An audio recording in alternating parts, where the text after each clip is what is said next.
everybody, and welcome back to The Hole in the World, an actual play set in the world of the Invisible Sun RPG by Monte Cook Games. I am, as always, your GM slash producer, Zach, otherwise known as Great Zamino. I use he, him pronouns, and I am joined once again by my lovely cast. If you would love to introduce yourselves, I would be most obliged, starting with Marcy. Hello, I am Marcy. Yes, it is me under here.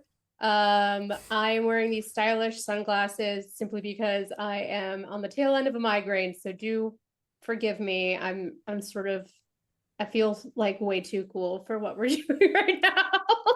See, I thought you were about to tell me that you joined the Camarilla, but go ahead. They'll be coming on and off, I promise. And I am playing Gabrielle, who does not have a migraine and is here to kick ass, the iconoclastic ardent apostate who hosts a choir. Amazing. Moving down the overlay, Bill, if you'd like to introduce yourself. What up? I'm Bill. I just couldn't get over the fact that without a migraine just fits exactly into the Monte Cook Invisible Sun system. Actually a good point. I am Maurice Webb, a stalwart empath of the Order of Weavers without a migraine. Yep. No, I am actually something different today. I am a stalwart empath of the Order of Weavers who turns tales into reality with a beast. Ooh, cannot wait. Yeah, I know, right? Moving across the overlay, Hopper, if you'd like to introduce yourself. For you this one time, I will. Hi. I'm a Hopper. I have allergies. My pronouns are they, them.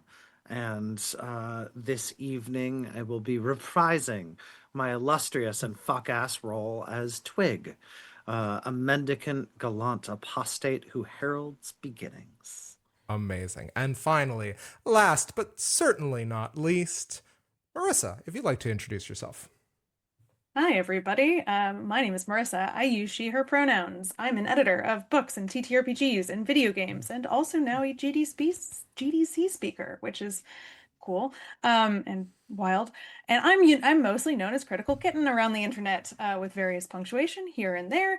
And I play Curiel von Hollingsworth, the first assistant librarian of the Order of the Vance, who is a better speaker than I, because she understands the words. You know where I'm going with this, because she's an aromatic stoic who, in fact, understands the words. Guardian of Zaleska's Grimoire, curator of King Nine's library, maven of mirrors, mistress of monikers, and recently discovered not to be real at all. Excellent. So, without further ado, I think I should recap everybody on where we left off. If you are just now tuning in after a long absence or for the first time, you actually have tuned in at probably the worst time, because this, ladies and gentlemen, is the beginning of the end. And to celebrate, I am going to put on our OG theme music once I remember which button works what. Okay, hold on.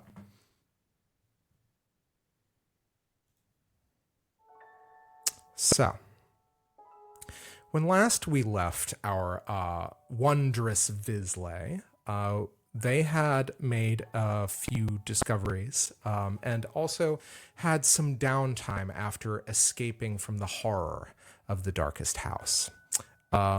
Together with Allegra von Hollingsworth in tow, you all managed to exit into the accidental space, where immediately I think the conflict between Allegra, who was revealed to be the creator of Curiel von Hollingsworth and caster of the spell that made her up, and not, in fact, her sister, which, of course, led to an explosive argument, kind of culminating in the destruction of the grimoire that had once been at the center of really Curiel's core, the animating artifact that she had been cast in order to protect.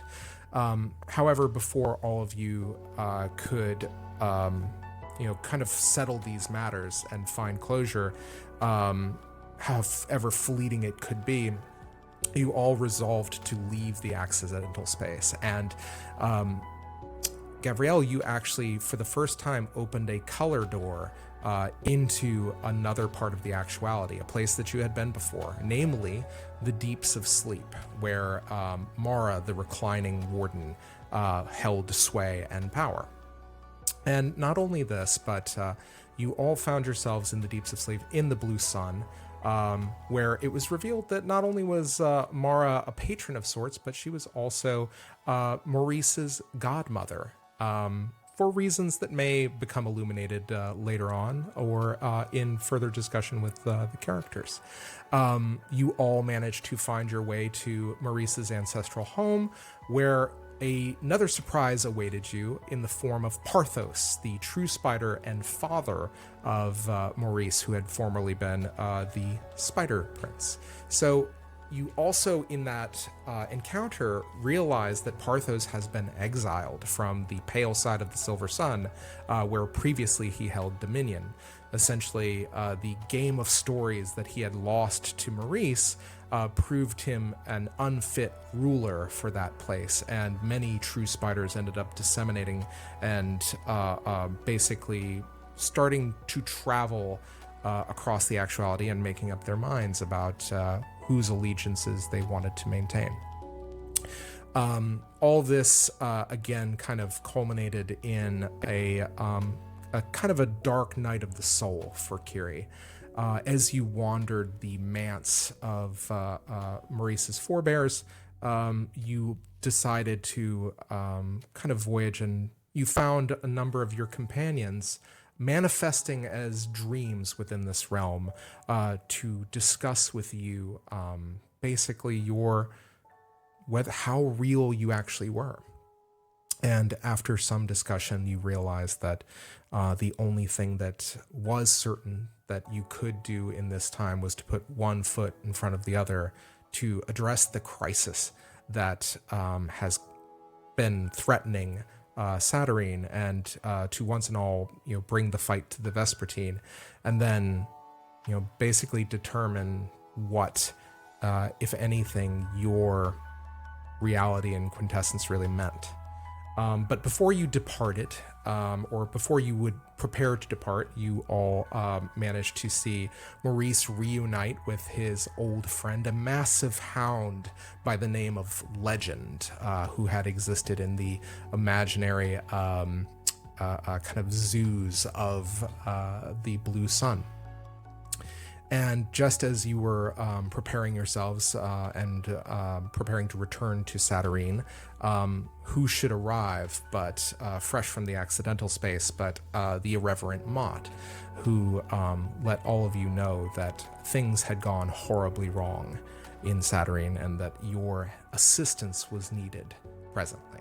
And it's in this moment that we are going to pick up where we left off, with Mott looking at all of you, taking you in. Mott, however, spending a great deal of time focusing on you, Gabrielle, as this kind of crisis is kind of laid in front at your feet. But as he seems to kind of try to usher all of you forward through a door that he has opened in the Blue Sun, that is when you hear in all of your minds the voice of Mara, the reclining god. And she's speaking to all of you laconically in her way. She says, "I would not waste my gift so hastily, for I have given you the gift of time, of dream time. Just as in all dreams, time here is amorphous, perhaps elongated and inconsequential, or consequential, depending on what you make of it and how well you hold on to the stream. I will extend your stay here for as long as you need to prepare yourselves for this final conflict. However, know that you are not alone in this battle. Every dreamer, every sleeper who is currently held under my sway is a potential ally, a mentor, and a teacher to you. Bear this in mind as you go forward. And with that, the presence, the omnipresence of the Sun Warden leaves your mind, and all of you find yourselves staring at Mott, who nods and says, well, that's a bit of good news then, isn't it?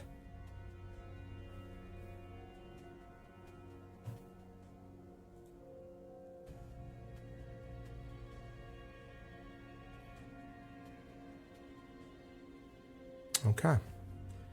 So, having said that, what's everybody up to? What is everybody thinking? What is everybody saying?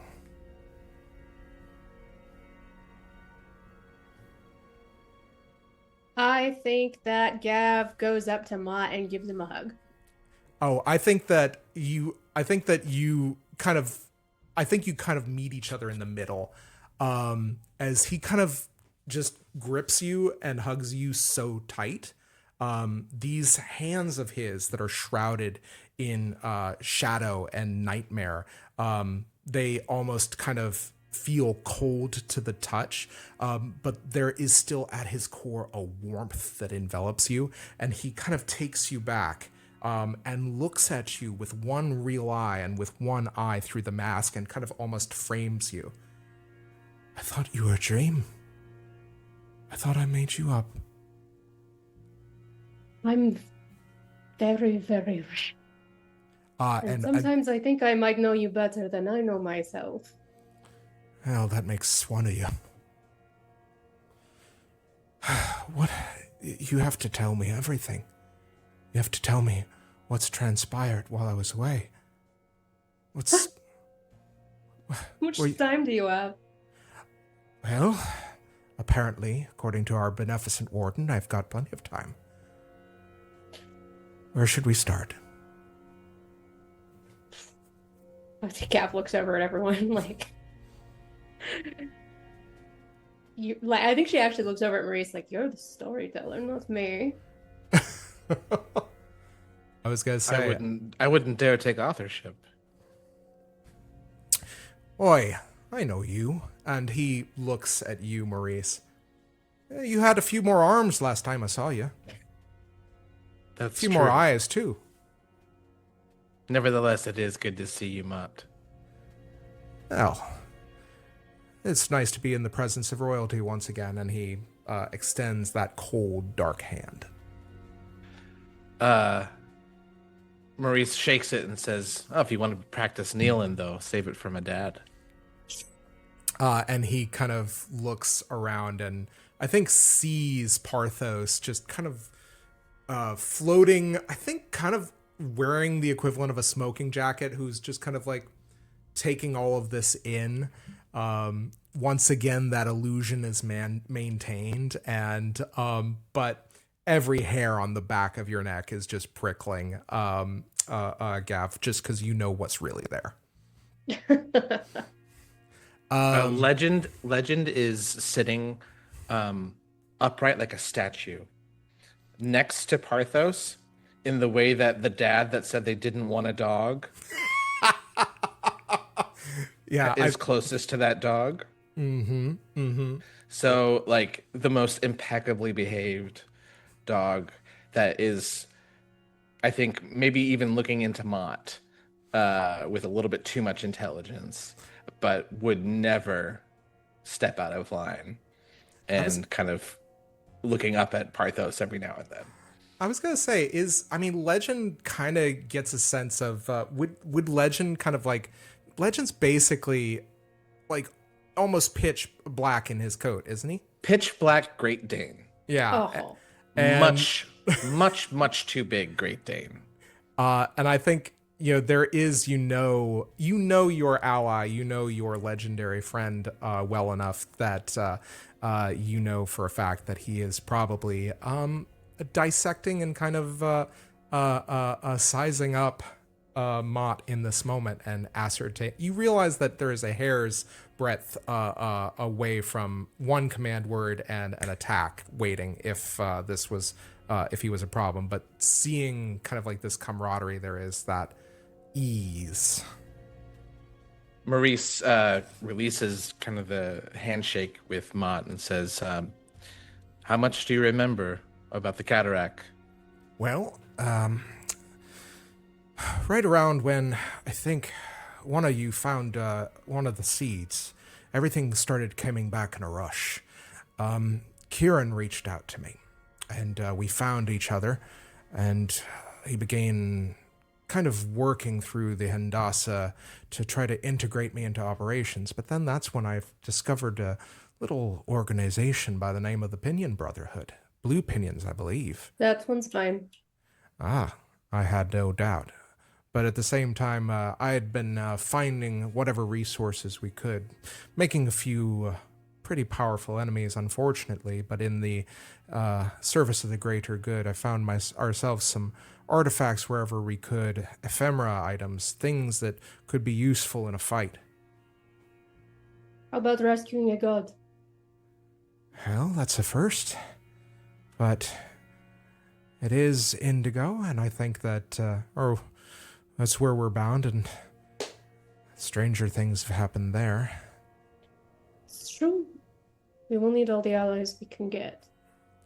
And I think there is a moment where he kind of looks over and sees Allegra and Curie in the distance between them, and looks at Allegra and says, Lieutenant, you're missing one of our own. What happened to Veroth? And she kind of bows her head, and kind of you realize, I think, Curie, that she is struggling with how best to say this. And he looks back at all of you and goes, fuck. He's the best fighter out of all of us. Well, hang on a minute. Huh? You haven't seen what I can do. Oh, do tell. You'll be able to have enough evidence once the battle gets underway. But Well, I think, Maud, you know my parents are alive, right? You do know this. yes. I felt the need to leave. And from my understanding, we may have missed each other. Because I think they're on their way from the Silver Sun here. At least Good. with hope any kind of reinforcements. At least that was what, pray tell, the unknowable angel heard from Fergeleva. We'll need that. And the rest of my people, once we're able to free them. And he, I think, takes a look and says, there's kind of like, actually make me a interact roll, if you would. Sure. Yes. This is going to be real easy. Alright. I'm just gonna do one. Oh, bene. Mm-hmm. Real easy, you say. I rolled a 4. Yeah. I think if you put in a Benny, I'll tell you for a fact that there is... No, I'm bad at those things, and I will not put in the bene. You can tell that there is something that when you mention your parents, that there is a moment of the demeanor, even in someone in a face that is so kind of impassive as the mask. There's something in the flicker of that one human eye that a sort of recognition, or perhaps something else that he doesn't mention. The funny thing, though, about having inhabited this person for a good chunk of change means that there's like a weird empath response with this person standing in front of me. It's almost kind of having a weird moment of, it's you, it's not you, it's somebody else. You were just sort of sifting through their memories, but you were experiencing them at the same time. Mm-hmm. And I think that's really hard to parse for Gav as well in this moment. Especially, you know, if she has low interaction, she's not the best at empathy or anything. That's what any kind of interaction of this kind of nature, and this is a little intense, so she's trying to keep it focused on plans, tactics. You're an ally. I do know who you are, but if I start thinking about the actual emotional ramifications of that, I will fall apart, and I can't do that yet. I think absolutely. But the thing I think that is the tell is that you see Mott's stance shift, and you remember what it was like to tense those muscles and what that meant in a almost like in a kinesiological way. I think I do the same motion. Yeah, and it's very I think that he kind of catches you doing it and then kind of adjusts himself slightly. I feel like we're doing like a little mirror routine because that like we're both doing it. Like I feel like that's the most physical way that weird indescribable feeling is happening when you feel like you're looking at yourself, but it's not. Like when you look at a picture of yourself when you were younger. Oh, you're like absolutely. that is a different person. 100%. I will say also that Mott casts his glance back to, I think, Kiri and to Okris Twig, and says, "Okris, is that you?" Yes. Oh, I'm glad you made it as well. I half expected you to go down with the ship fighting. We're not so easy to kill. I remember. Well, let's hope that still holds true. We're going to need all the help we can muster. Every minute. And, I know you, but I don't feel like I know you. And he kind of addresses you, Kiri. And tell me something. Is there anything, I think, visibly different about you now that you've kind of apotheosed from this spell back into your vislae form? Is there anything that differs at all? I mean, I think in the Darkest House she had more attributes of like Allegra, like some of like Allegra's hairstyling. I think like when Sophanox was sort of there with her, there were sort of the house almost like made her more of Allegra in what it was sort of also trying to reveal to her, and also having Allegra in it for so long, that I think that has all reverted to sort of like the Kiri that would walk around Satyrine, the Kiri that was a Vance. And I think she hasn't seen herself in a mirror, thankfully, perhaps. But I think she feels kind of like what Gav was describing about like this feeling of like I am in reverse. Like I am now the person that I remember looking at myself and thinking I am, but something has changed that fundamentally can't be reversed. And so am I still the person that I look like I am?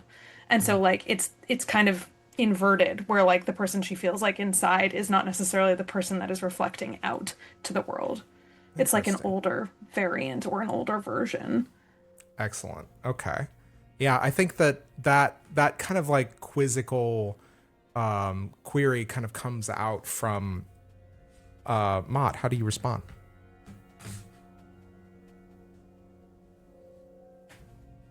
What? Sorry, the query to Kiri.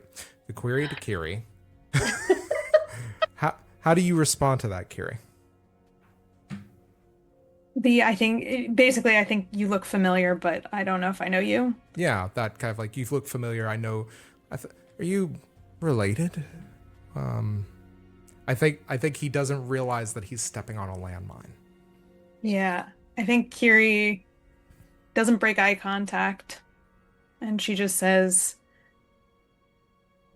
"No, but everything about me is made up." Well, nevertheless, we're glad to have you, especially if you kept her safe. And then he points over to Gav. We're all made up, bitch. Let's get to a revolution. Kiri casts you a withering look. Kiri, Mott. Kiri is Allegra's sister, among other things. Oh, that makes sense. I can see the resemblance. Well, are you also another book mage then? I don't have a sister. I don't know what you're talking about. I feel like maybe I've wandered into the wrong field. Could Perhaps- talk about it later. Perhaps, yes, perhaps that would be best. But, If it's insofar... books you need, I can help with that. That is what I'm trained to do, after all. Amazing. Maurice takes this moment to give you the scraps of the book that you left behind. Oh, in that case, I thought you were done with these. You mean the bits of Allegra's grimoire? Yeah. I think Kiri takes one look at them. Those don't belong to me. You have to take them up with the vislae they do belong to. I think she's over there.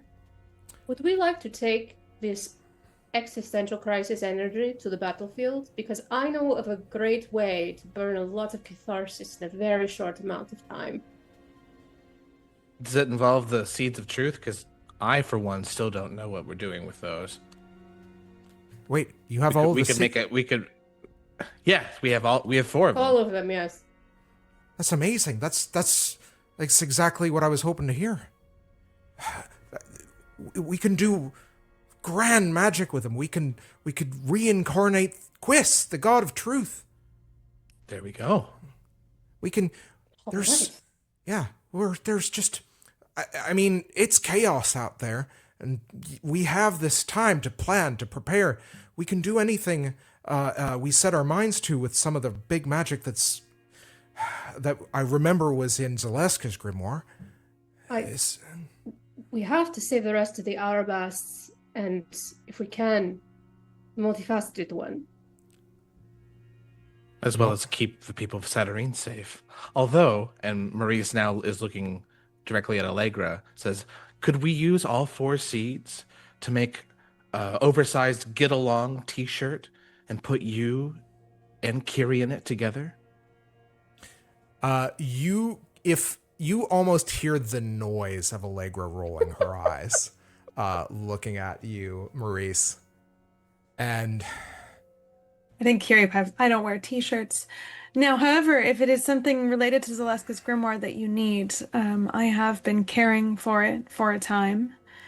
Well, perhaps if that will become relevant to what we're to do next, I might be of some assistance. Are you waiting for another task to be given to you? This is what you're doing with your newfound freedom? Freedom? Oh, you think it's freeing? Having everything you know about yourself taken away from you and discovering that all of it was created and that nothing that you thought you were is true at all. Yes, I mean, that is what most of us have been going through for quite a while now. Yes, unironically, yes.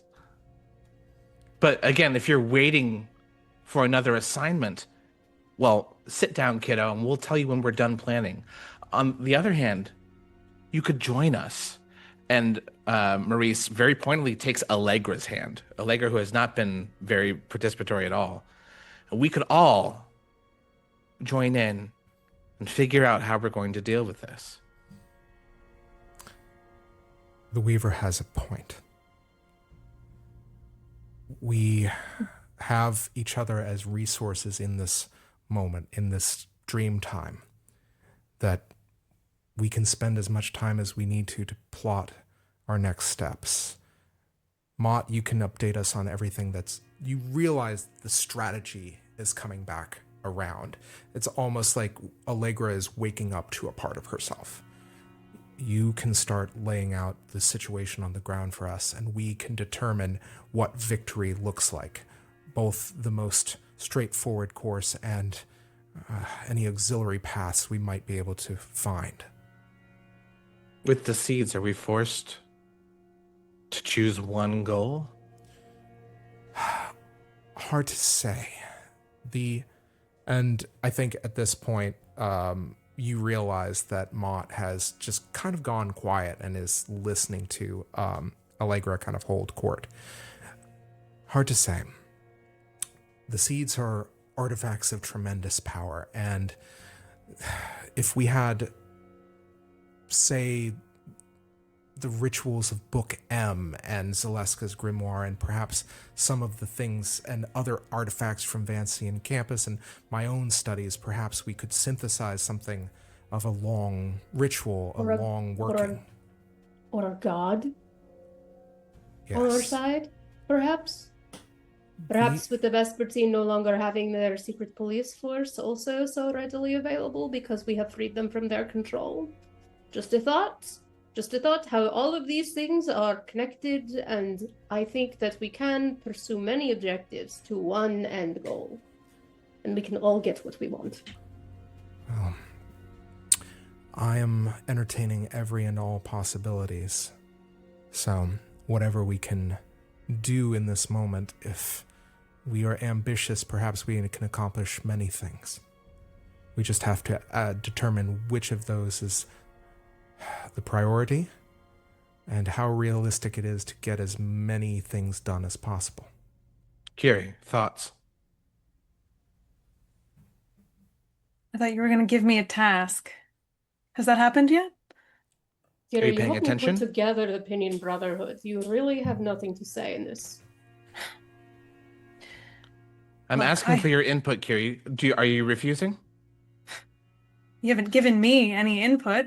How am I supposed to give you an output? Okay, so if you would like to be excused, then excuse yourself. No one's going to make that decision for you. Blobs of energy don't save the world, Maurice. Well, try. How about the first time for everything? There's an entire city at stake and my people's entire culture, lives, future. What Pick would an you adjective. prioritize in this moment, Kiri? Well, I don't know. Maybe the guardians of knowledge in this world, the city, this thing that I thought I am. I might not be real, but they are. And there's something very rotten in the state of the Vancian campus that it doesn't seem like has probably been resolved at this point. I imagine that we need to deal with whatever or whoever Oda Clasp is. I assume she probably has something to do with the Vespertine, and maybe we might be able to free enough minds that if my computational power is not sufficient for this endeavor, perhaps collectively what you need is the help of the Vancian campus. Great, you see, if you make someone mad enough, they come up with brilliant ideas. I have been saying this. I'd thank you for it, but I think you'd find that condescending at this point, Kiri. What to do? What's the status of the Vancian campus? Oh, hold on a moment. I just heard my friend Okris is about trying to get a word in edgewise. What was that? Ignoring our friend's meltdown, she has a point.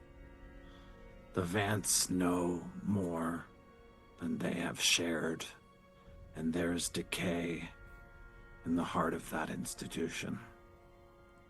Well, I was going to absolutely agree with the young book mage over here.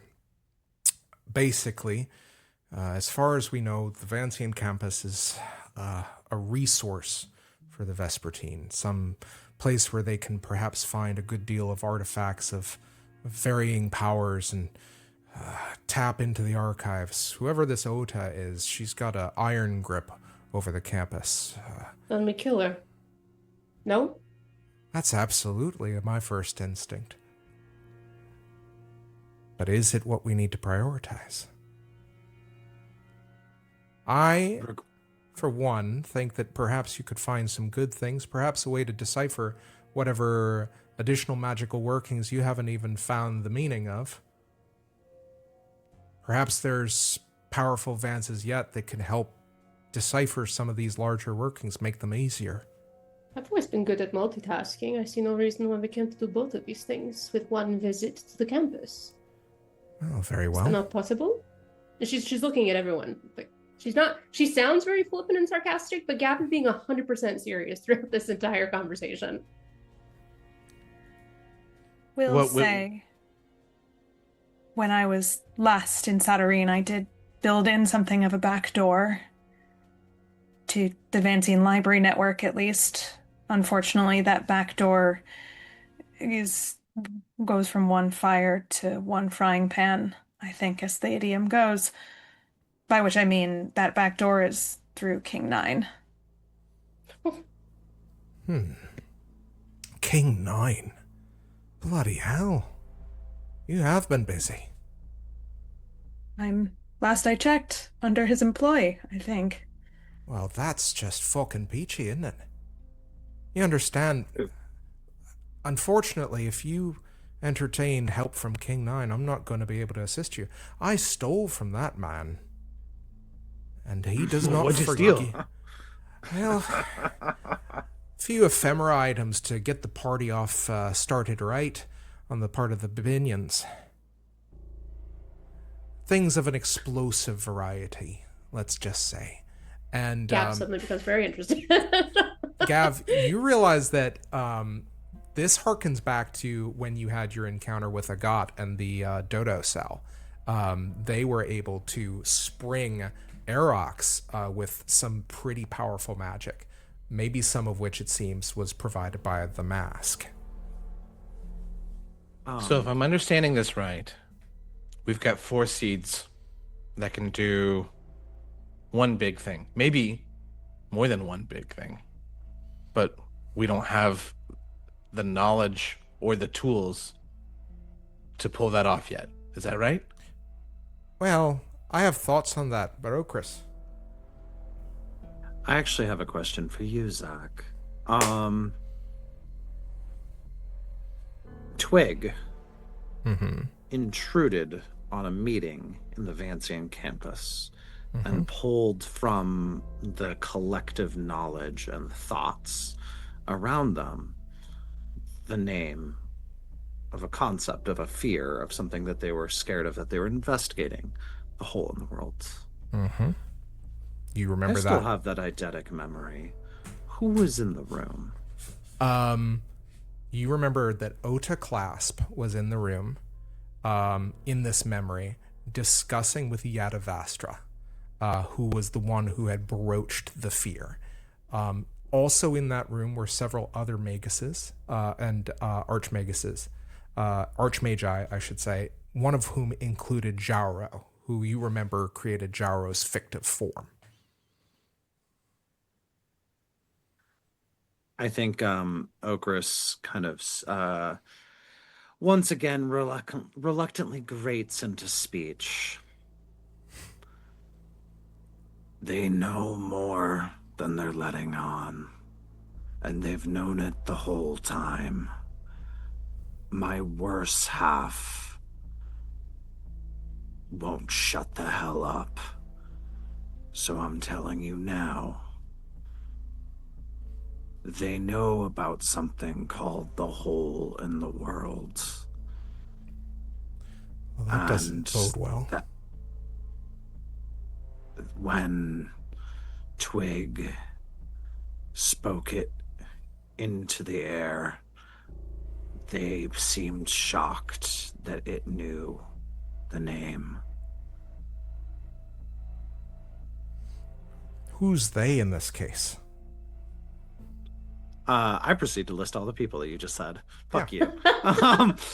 Yeah, you hear Twig rattle off Yadavastra, Jauro, and Oda. So what I'm hearing is Vancian campus by way of King 9. Take out these sons of bitches first, get the information that we need. And We can pick up Yadavastra on the way. Last I knew, they were laying low. They knew they were being targeted. Unclear, however, if they're still all right. If the Vancian office is the place where the Vespertine are getting a lot of their magical information, there might be something there that can help us free the rest of the Arabast that are still the Thra. We can take away their army. Because this is the bigger goal. We free the Arabast. We resurrect Quiz. Well, that doesn't even. And the name of the Arabast god again, Gav. Multifaceted one? Free that one too. Well, that one you might want to do first, considering it is technically where the Vespertine are headquartered. You mean the tower. I do, yes. It's the multifaceted one. Come again, It's- then, What was that?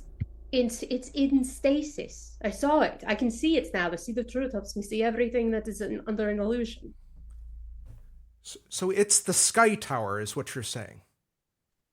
Is Yes, a god, yes. it's my god. Yes, I think, and we might want to save them before we bring back Quist. I have a feeling that it might take one god to help us bring back a second god. While we're in the business of saving gods, right? I don't want to seem, I don't know, overly sentimental, but I don't also want to save the people of Saturnine as well. I'm not So proposing starting- that we harm them. No, but I mean, Well, if we're okay, not if we doing it go after the Vancian campus, we've taken away, basically, imagine a garrison, an armory. We've taken away some tools that they might have. But the destabilization of removing the multifaceted one, the Thaw that are the Arabast, what are we prepared to do in the chaos that follows that? Oh, Maurice. If you're implying that I keep the status quo for the sake of people's lives, I will not do that. I'm Any just society if we that is being go to built the on the Vancian backs of- campus first, then we're waiting. By definition. I'm just Waiting? laying it out. Waiting is one thing, Maurice, but what you're suggesting is that I alter my plans, or we alter our plans. You're mishearing me, saving Gav. the Erebus? You're mishearing me. I'm saying if we proverbially cut off the head of this thing and it's thrashing around, we need to be prepared for that is all. You want to provide tools for us to do this properly. That's fine. I would never say that we should do otherwise if we can manage to find something that could help us, but I can potentially connect to the multifaceted one. That's fine. I'd like to try. You're still not understanding me. Sorry. If we could do everything that we want to do in a way that makes it easier, in a way that saves more lives, that's the way I want to do it. So what Does that make exactly sense? are you saying to me? Because I have not said otherwise. We need to be prepared. If we cause chaos, we need to be ready to fix it. What exactly about what I'm suggesting, freeing my people, is making you think that this will cause chaos? Speak plainly. I gotta interject. It doesn't sound like we're at cross purposes here.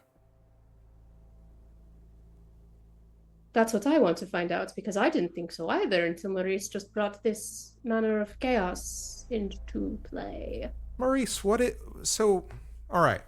Let's assume we start with the Vancian campus. We gather some tools. We try to liberate some powerful magic workers. We talk to this Yadavastra of yours. Look, it's chaotic out there. Perhaps that's to our benefit. But what's your misgiving? My misgiving is, you go to the Vancian campus, you take all their goodies, their back's not against the wall. You go after their tower, their headquarters, take away the Thaw, free the Arabast. Their button is on the proverbial nuke. And a nuke, by the way, and he explains it. So, All right. I don't want to make our enemies desperate enough to do something stupid. I'm going to be very honest. They're desperate. There's plenty of Vespertine desperate out there. People can, whatever you did in the darkest house, they can see the hounds that stole their memories. People are Maurice, rioting. if I might be honest with you, you've seen and you have your memories back being the Spider Prince, and you lived through the war in the war reports. But only one of us has actually fought in a war for real. And there's very little you can do. I'm sorry for doing that to you. All I'm saying Is that if you're worried that somebody might die, a civilian, maybe 10, maybe hundreds? The answer is yes. That will happen. You are right. I lived through the First War, and in the First War, we took our people to the gray.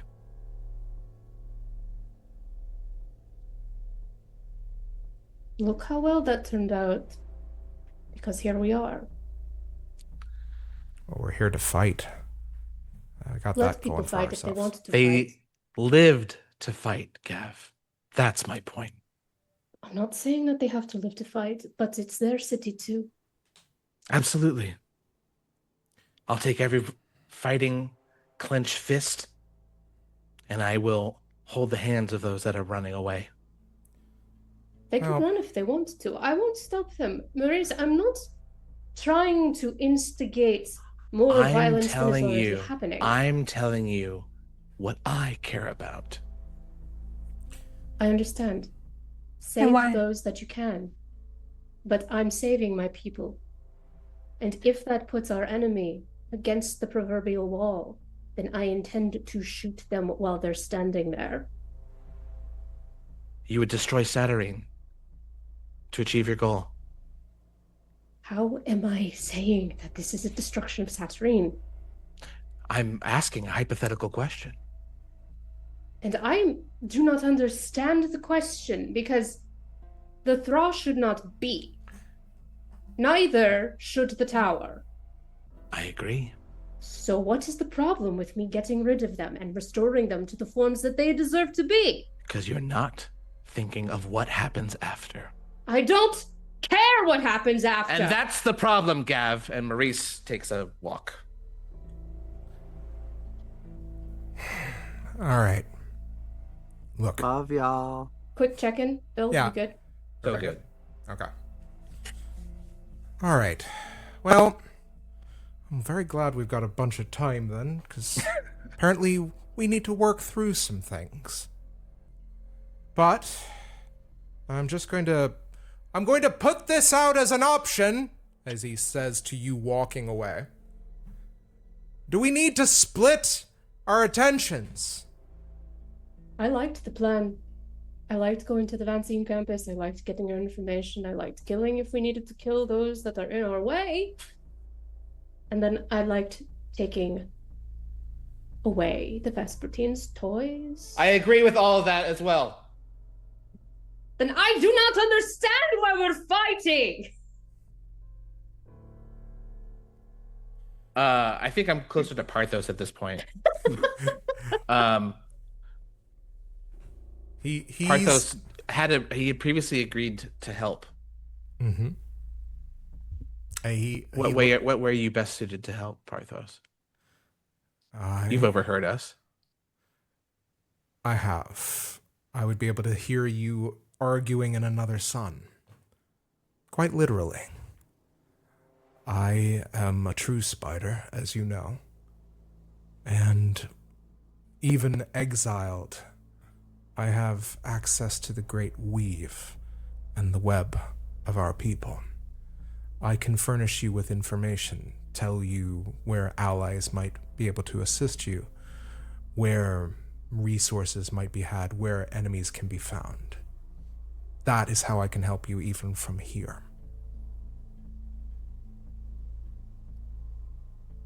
What are we missing? We're about to go in hot to the Vancian campus after Oda Clasp. What do we not know? Allow me. And he reaches his hand into the air. And at first glance, to both you, Kiri, and to you, Maurice, it is almost, you think that he is about to pull together a weave. However, instead, his finger just touches something absolutely infinitesimal and invisible. And Kiri, you feel a thrum as something changes in the current. And this is going to be the first card pull. All right, let me see.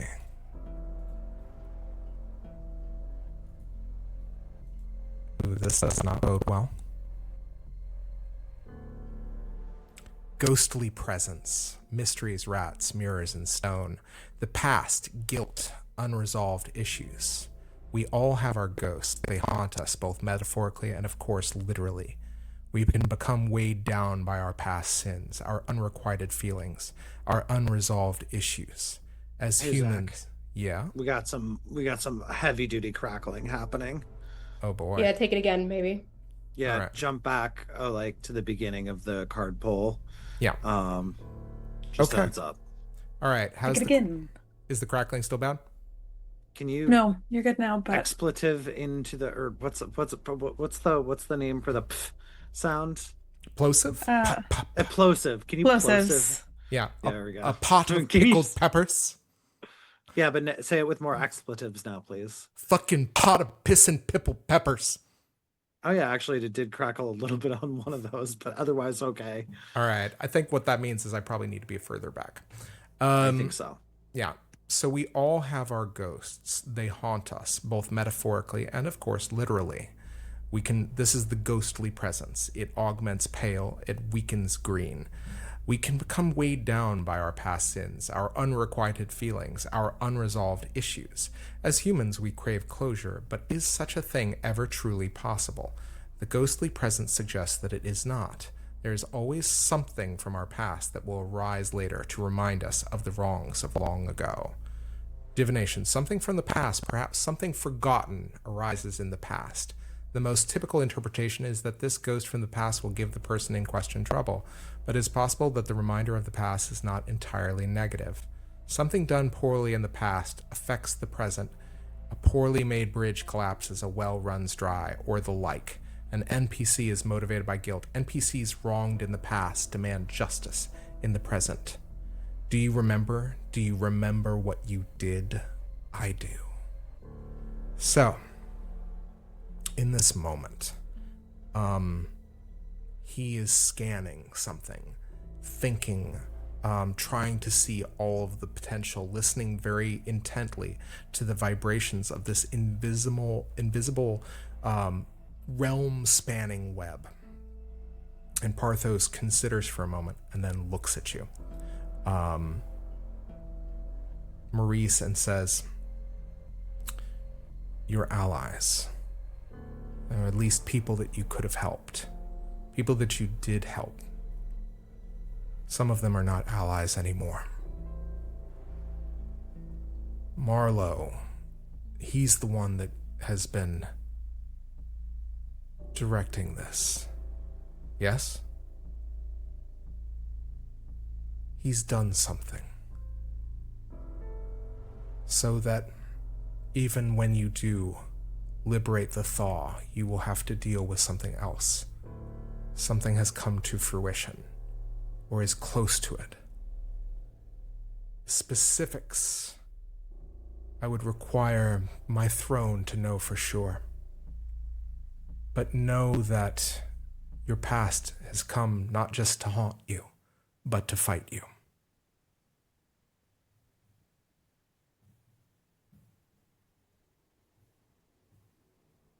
Terrifying as always, Dad. But I thank you. I'm sorry, I don't mean to be. I'm just telling you the No, truth. it's okay.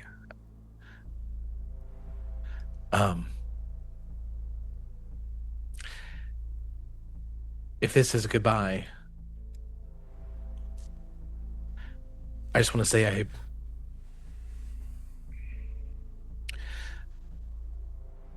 in the past, I've not made it clear that I miss you or would miss you. And I do. And I will. But more than that, man to man, I appreciate what you've done. And You're here and your throne is elsewhere. But I feel like I'm looking you in the eye for the first time. And it means a lot. He looks at you and he embraces you. And it is the first time, I think, that, and the warmest embrace that you have ever received from Parthos. And Legend flinches a bit. yeah, absolutely. And he steps back and looks at you and he says, "We will see each other again, this I know. Whether it is in the actuality, whether or not it is in the pale, in the miring dark, or perhaps someplace else, I will be there." Maurice winks and says, "And that's a threat." I can help if you have means to contact me through the suns. I can try to give you more of my knowledge. But do so when you know you have need. For who knows how long it might take for my message to reach you and the reply to be sent. Or who else might be listening? Yes.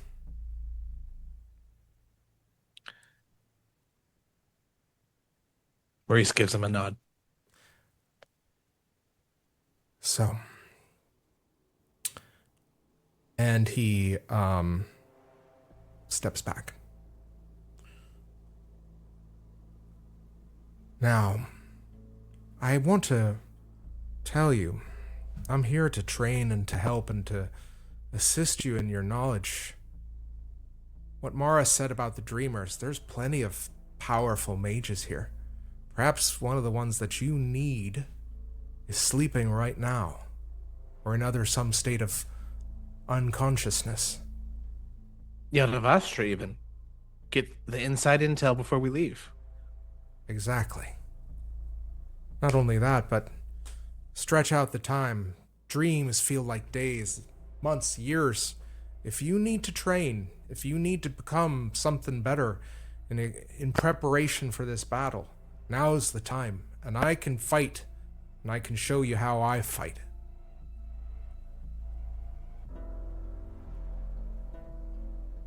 Maurice pets Legend until he levels up.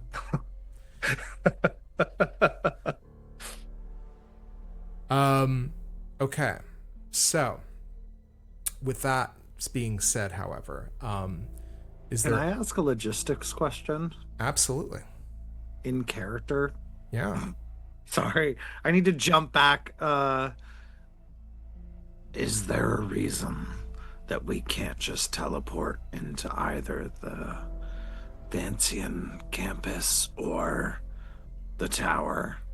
As far as I can tell, I think that your friends there, and he nods to Kiri, and our esteemed lieutenant, well, they've both been to the Vancian campus. If they can teleport and take you there, then I don't see how that would be much of an issue.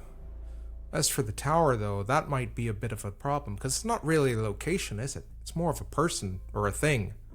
I say a thing, it's more of a god, and I don't think it would appreciate you landing in the middle of whatever counts for its skin. If it's asleep, will it care? I got to tell you, if you saw what I saw up there, I don't think that thing would be asleep. Maybe parts of it would be. The more you talk about the chaos out there, the more I'm going to want to push for us to leave immediately. So This is fair. perhaps we consider what our actual moves are, and then we can figure out where we're going. In the interest of getting my worse half to shut the hell up, Twig can take you to the campus. I do think we have to be cautious, though. I mean, that's why the idea of going in through King Nyan as a back channel exists, right? We don't know what kind of wards they've put on the campus. If I was Oda Clasp, I'd put some sort of magical barrier on teleportation, or at least put some sort of alarm such that when anyone appears magically unexpectedly in the middle of the campus, all hell will break loose. I honestly think being stealthier about it will probably serve us. I don't disagree. Very well. I can divert my attentions elsewhere if you have some preferred priority after that. Basically, I don't want to risk getting killed by King 9 speaking into my damn ear. You know he can kill with a thought, with a word. Well, if there's so much chaos that's going on right now, it strikes me that that's probably not very good for his business either. So wouldn't it be in his mutual best interest to get rid of the Vespertine as quickly as possible? And isn't I'm that not a what we're King 9 offering? expert. I'd think he'd be thriving right now. I'd have to know, no way for me to know for sure, but I think you've got the right of it, Gav. I mean, this could be a potential business opportunity, or it could be an opportunity to get rid of rivals, or it might be a massive threat to his own business. If we do get caught, we have that we can play. But if we choose to be smart and stealthy, maybe he won't even notice that we've slipped through the back door. I mean, lest we not forget we have credentials and Sure. information he probably... I think she sort of looks at Okris. I mean, does King 9 know about... She gestures to your head.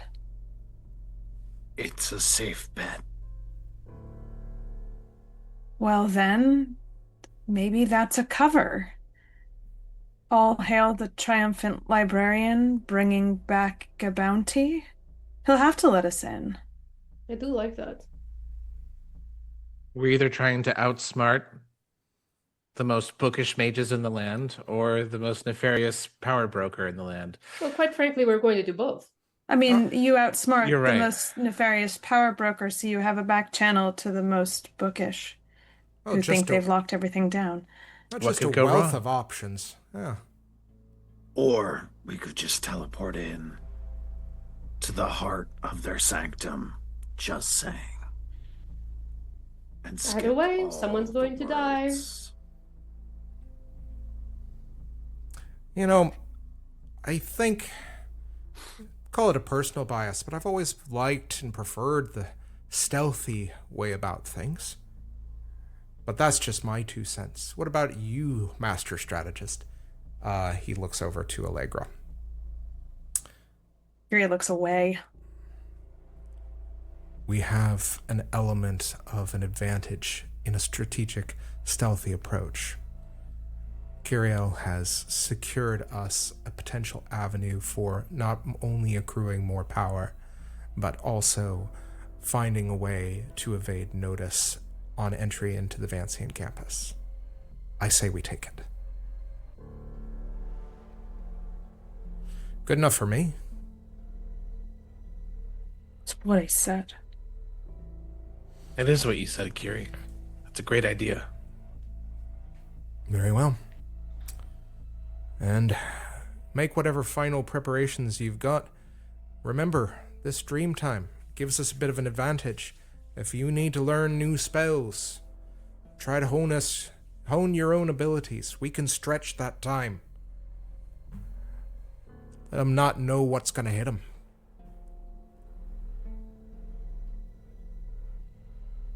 All right, let's get to work.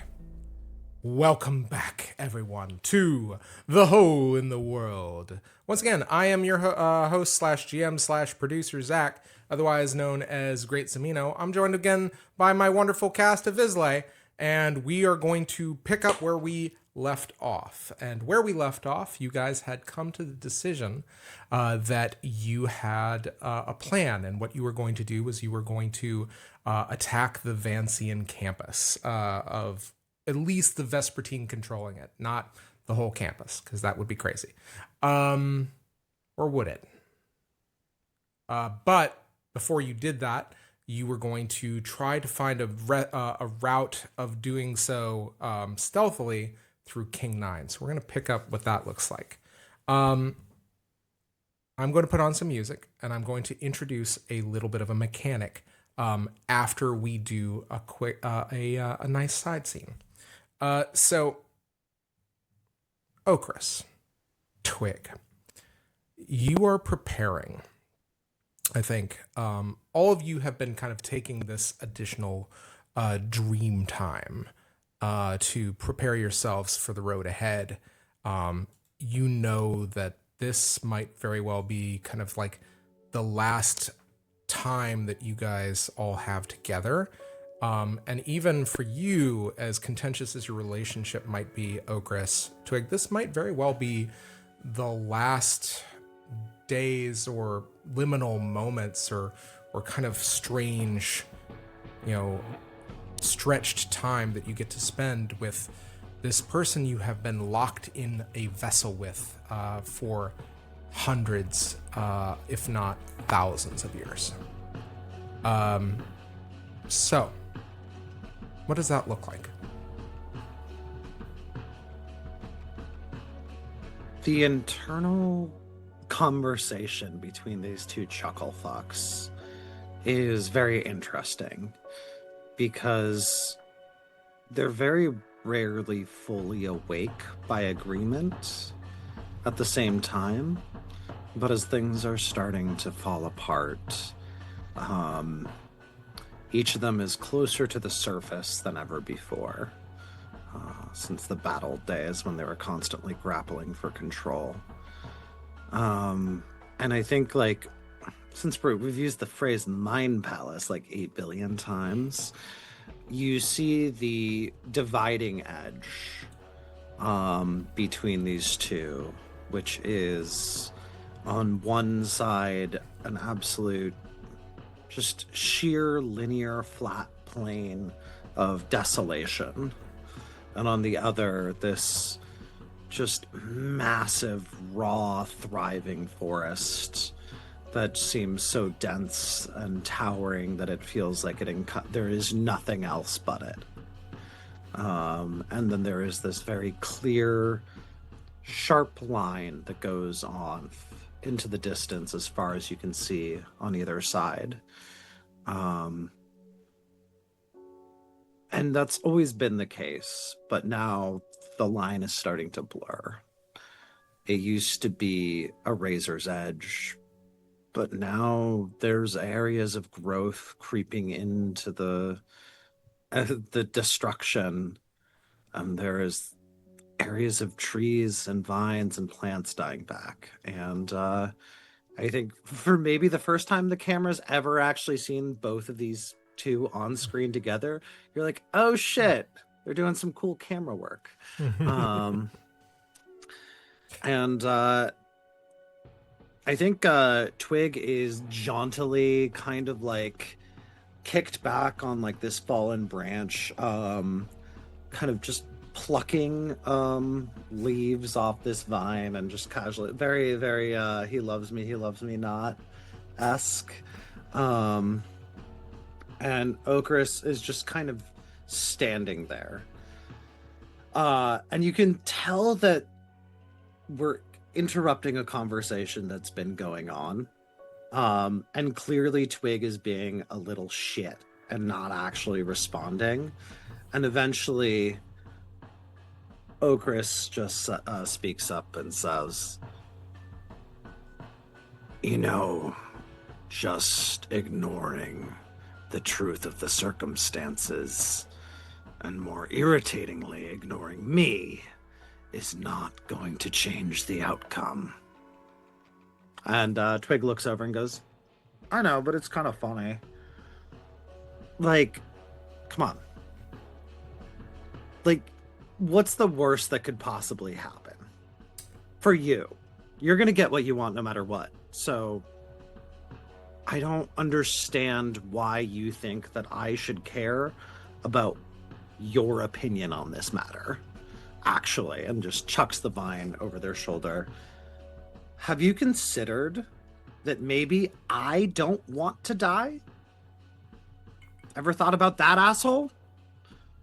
And then we cut to back to Okris. Have you considered that there's nothing you can do about it? As you hear this, I think memories begin to come unbidden. One such memory that intercedes, you realize that more now than ever, the memories are starting to bleed together, because you see a flash of Root basically jumping on an arcane munition in order to make sure that you are able to survive, except Root looks like Fix Up.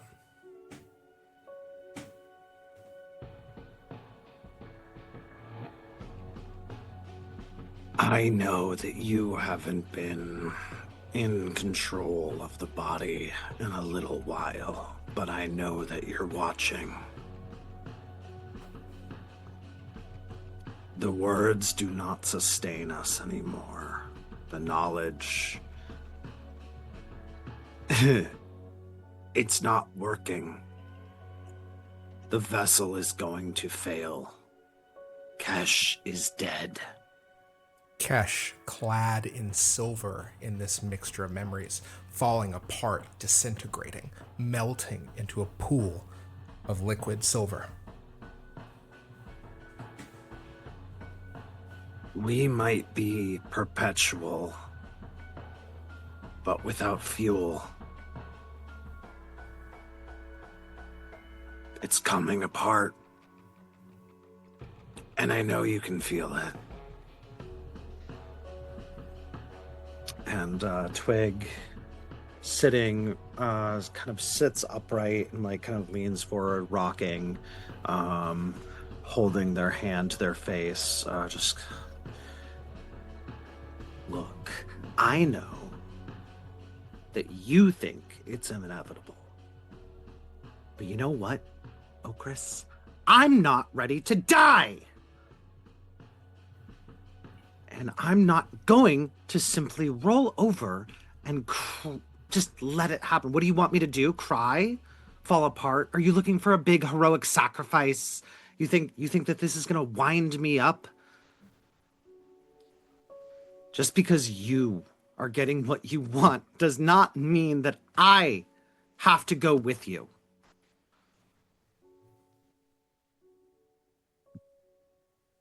I don't want this.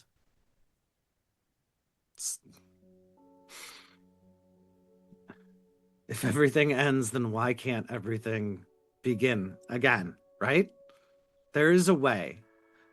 And if you're not a fucking coward, then we'll find it. What does Okris feel as Twig spits this at them?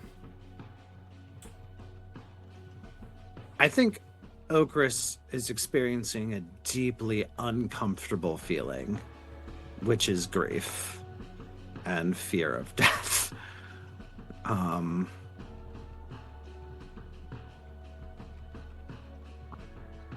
They are starting to escape containment as the body fails. And that means that there is space to grow where there never was before, even as that growth comes from catastrophic failure.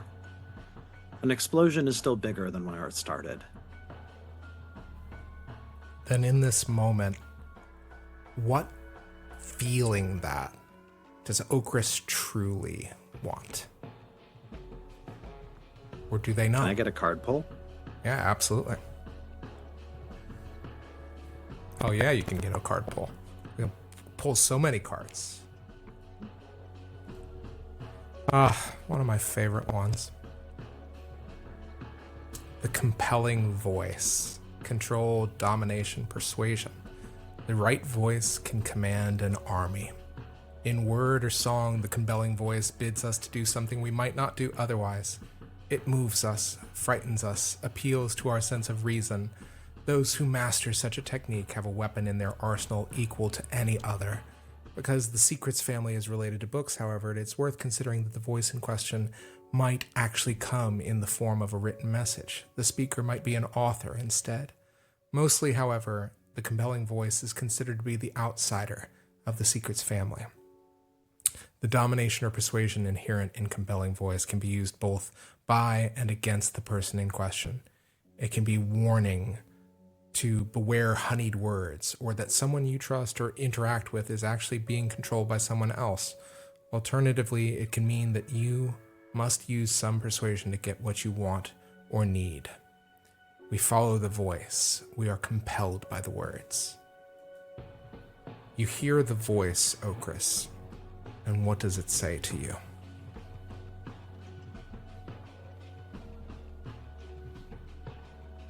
I think it's interesting. Secrets, Ravens, and Books is Twig's family. But also, I'm thinking about their true name, which they share. Which is endless battle, basically. Endless perpetual conflict. I think that this is, I think Okris is feeling for the first time in their existence a desire to shirk their purpose. Noted.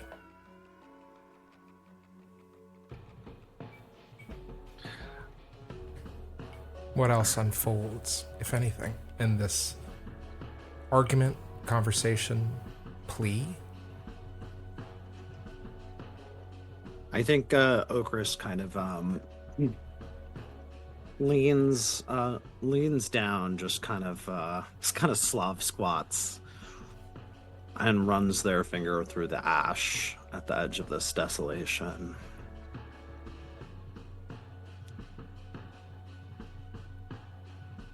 And while I understand your rage,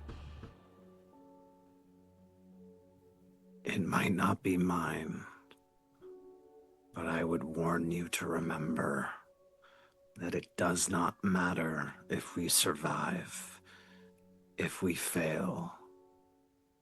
I don't know if we can survive what comes after, but I wouldn't bet on it. Naharin crushed under wreckage.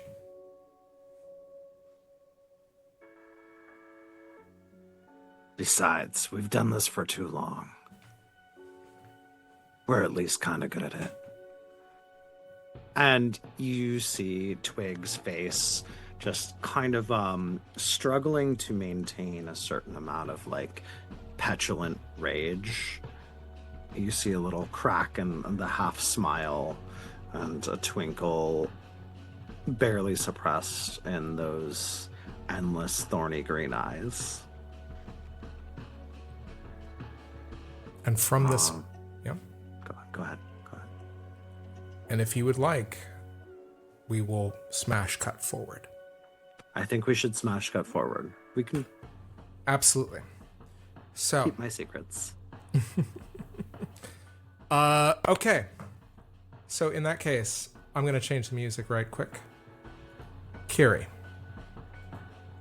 I need you to tell me what this kind of back door into King Nine's library looks like.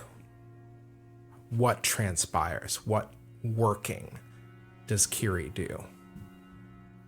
So the back door she's referring to is the interlibrary loan network she set up between King Nine's collection and the Vancian library, the A.R. Quarian Memorial Library of Rhizomatic and Esoteric Studies on the campus.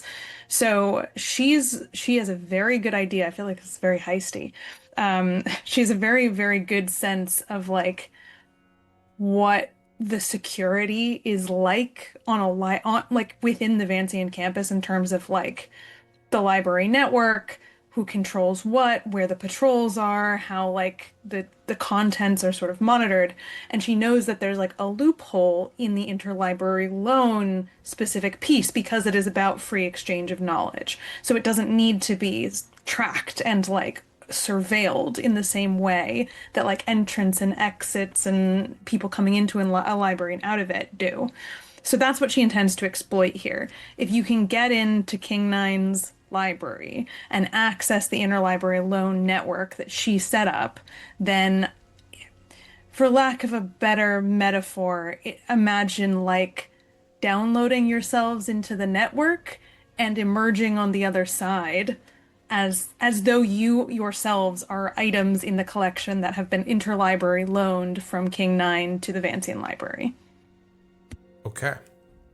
So, as you tug on this kind of exchange, this kind of almost noosphere-like adjacent connection, I'm going to pull a card.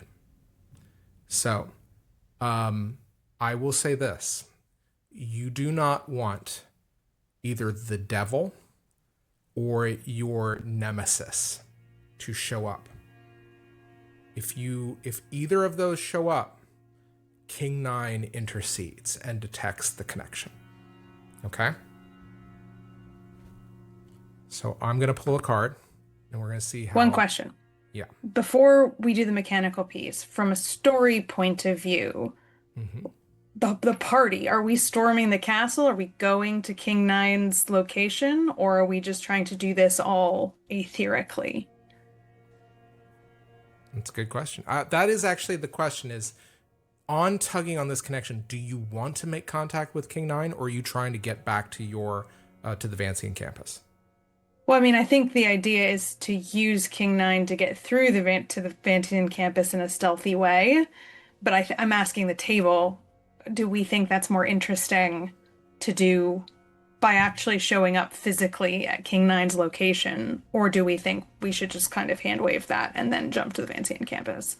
I like the idea of danger. Yeah. We came up with a bunch of like Heist excuses stuff. for why we're there, which I mean we have in Yeah. the back pocket, but like let it roll. I would say before we let it rip, does anyone have any spells that they want to like cast in advance of? Let me see if I've Good got something. point. Or no, here's my question though. Are we showing up physically or are we like a good in question. the interlibrary loan-esque and it's only if King Nine knows we're there that we get yanked out of the book system or something like that?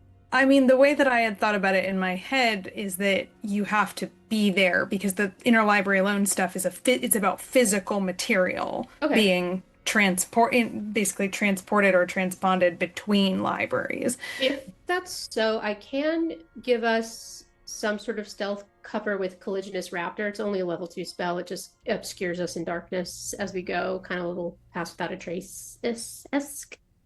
And I can make it move anywhere in long range each round, so it's not an option. Okay. All right. So what I'm going to do... I will also, before we do anything, use my Forte ability, Weaving the Tail. My next action and the next action of all my allies are enhanced by +1 die. So anything mundane that we're doing, get to roll an extra die. At the same time, up to 4 minor events occur that are favorable to me. Ropes breaking or not breaking, NPCs slipping and falling, doors closing, people being misheard, and so on. Okay. This is great. So I'm going to turn a card, and what this is going to do is this is going to dictate what the mood of the Candle Flame Castle is, like what state it is in. So with that being said, I want you to... There's a new mechanic that I am introducing. In light of the fact that you have been able to spend the dream time to advance yourselves and to train and to level up, essentially, what I'm going to say is at any point, once for each of you, you may flash back to something that you learned in the dream, whether it was from a sleeping dreamer or in training with each other, that can give you +3 to a challenge or 1 automatic success. Okay? So, Awesome. yeah. So basically what that means is basically going to be my little monologue token to you guys to tell me what exactly you learned and how you evolved and, you know, grew your potential within the dream time. Okay? So, I'm going to pull a card and we're going to see how things go.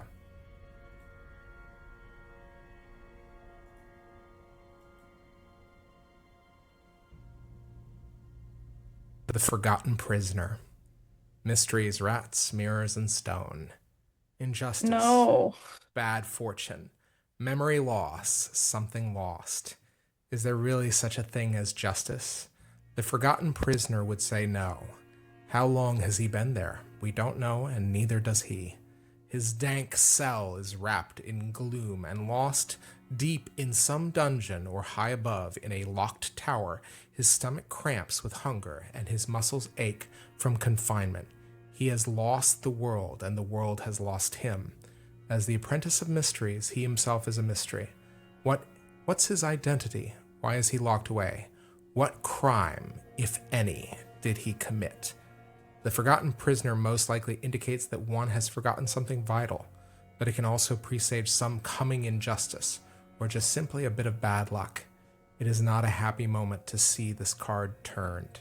Someone is incarcerated, or something happens involving a prison.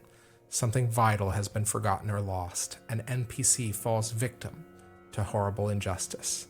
They locked him away and forgot about him, until he forgot about himself. So things are probably going great. It's just fine in King So- Mary's library. So I'm pretty sure I show up for work and it's like I never left and no one noticed that I was gone for any of this time. The truth is worse, which is you arrive at the library. Important note, are Mott and Allegra both with you? Yeah, probably, right? Okay. I think so. Mott, first thing in this darkness is, oh no, we're in the trophy room. I know this place. We just gotta stick to the shadows.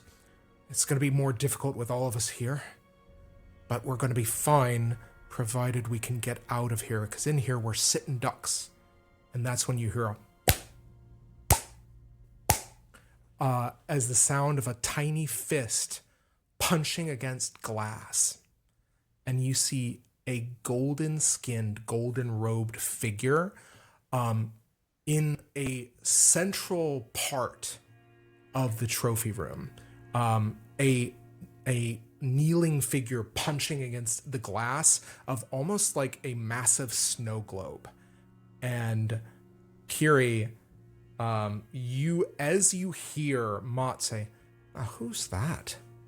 You recognize Avelia, King Nine's daughter, trapped in a massive magical globe, soundlessly trying to get your attention. Well, that's not great.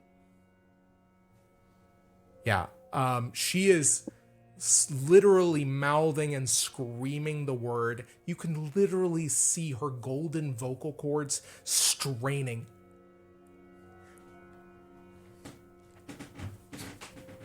Oh my god. What do you do? What's I'm this gonna get her globe out of look- there. Yeah, can we all see this, Oh. or is it just Kiri that can? She is on display in a place of honor in his trophy room. You can see her. Great.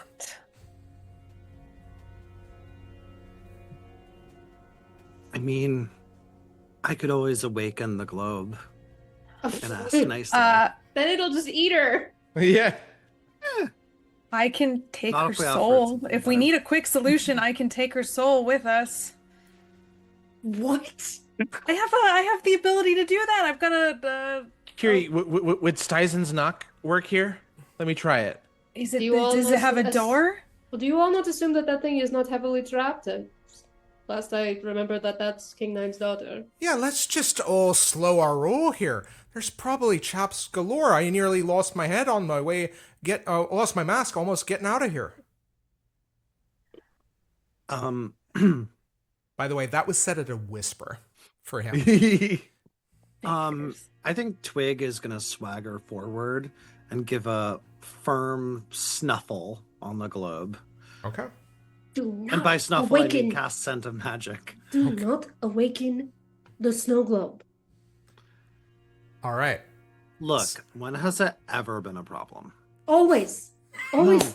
No, it's never been a problem. Agree to disagree. Yeah, you just hear Fortinbras. Fortinbras?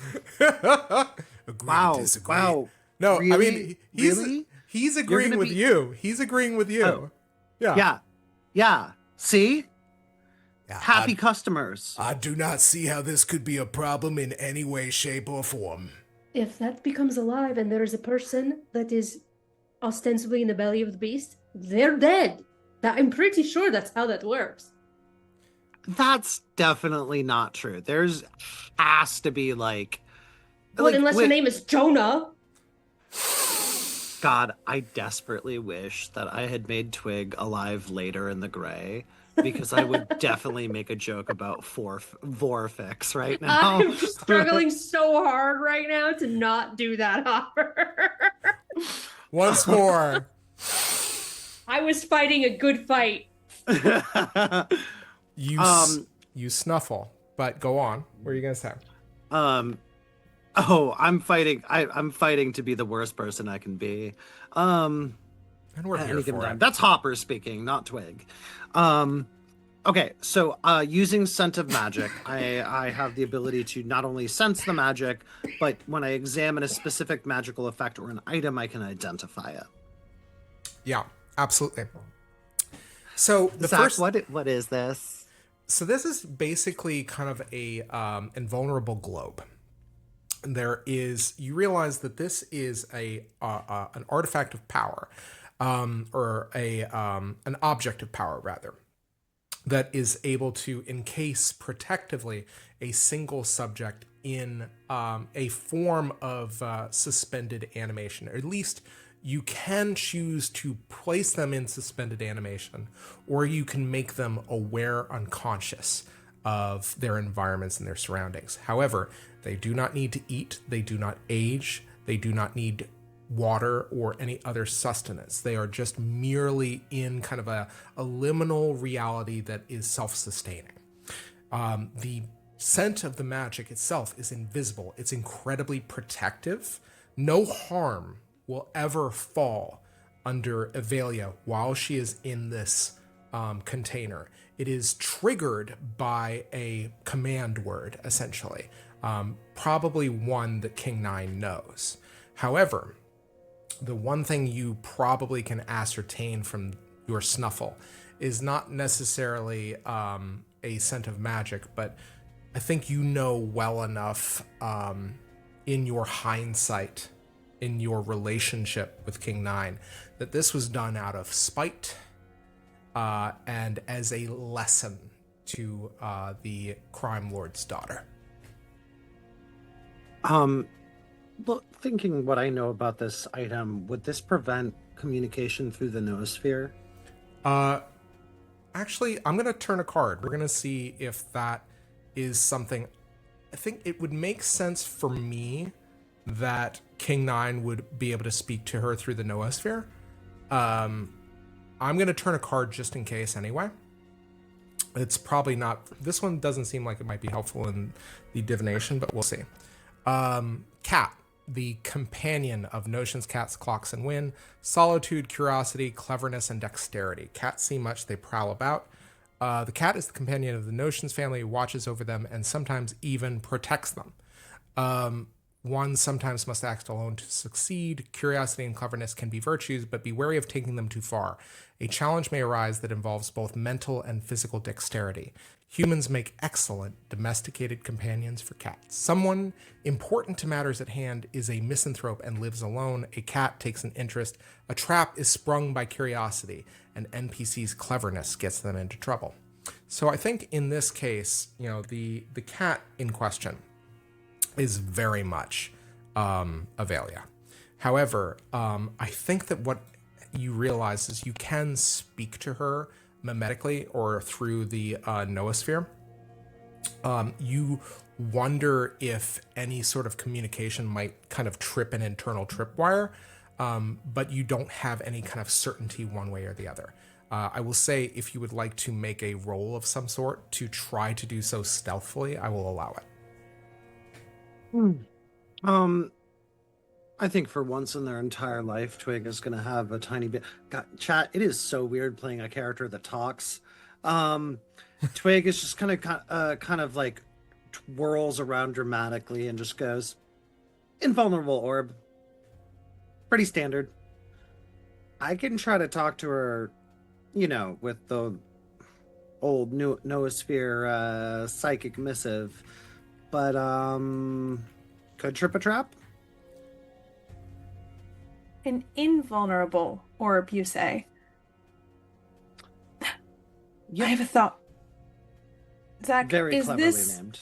Is this orb larger than 5 feet in any dimension? Oh yes, it's probably Okay. about 5 foot diameter, with additional kind of trimming. You realize she's got enough space to kind of move around and move her arms. Wait, is it 5 foot or is it more than 5 feet? Because that matters. I'll tell you what. I will turn a card, and Okay. we'll see what turns up. All right. The Revealing Knife. Revelation, Discovery, and Finesse. When the Revealing Knife card is turned, it suggests that careful, precise action is required for what lies ahead. It indicates that there are secrets to be discovered, and whether their revelation is good or ill tiding is up to the individual concerned. When the card is turned, most assume that the next card played on the Path of Suns indicates the nature of the secret revealed by the knife. Okay, a secret is revealed, or at the very least, there is a secret that might be revealed. A challenge arises that requires finesse. Something is cut or severed. The blade carves away all that obscures, leaving truth exposed for all to see. So, okay. So this is what I'm going to say, because this revelation is very interesting to me. Do you need that diameter, the max size, to be no more than 5 feet, or do you need it to be larger? I need it to be no more than 5 feet. If it's more than 5 feet, it doesn't work. All right. I will say that it is 5 feet for the sake of Okay. this. However, there is something about this that you realize has a trace of King Nine's workings in it, which is to say, if you were to perhaps try to delve deeper into this and risk triggering some sort of trap, you might learn something about King Nine's magic. Ooh. Maurice turns his back to Alenia. Is that her name? Avelia. Avelia. Valia. Too many names. Turns his back so she can't read his lips. And he says, "It's my understanding that she's completely fine in there right now. Shouldn't we just take this opportunity and go? Isn't Get that her later? interesting? I thought you wanted to save everyone in the train. She's pretty invulnerable." She looks distressed, but who am I to say? I tend to agree with you, Maurice. I think we have bigger things to do. Yeah, we should go, right, Mott? Mott just says, "Oh no, this isn't on me. This is on you. I know my way out of here. You people need to figure out what we're doing, because right now I don't know how well I can hide all of you." I'm getting out of here. We came here with a purpose and a mission. If you can find a way to tell her after we're out of here that we might come back for her, then by all means you should do so. Look, Perhaps mime it.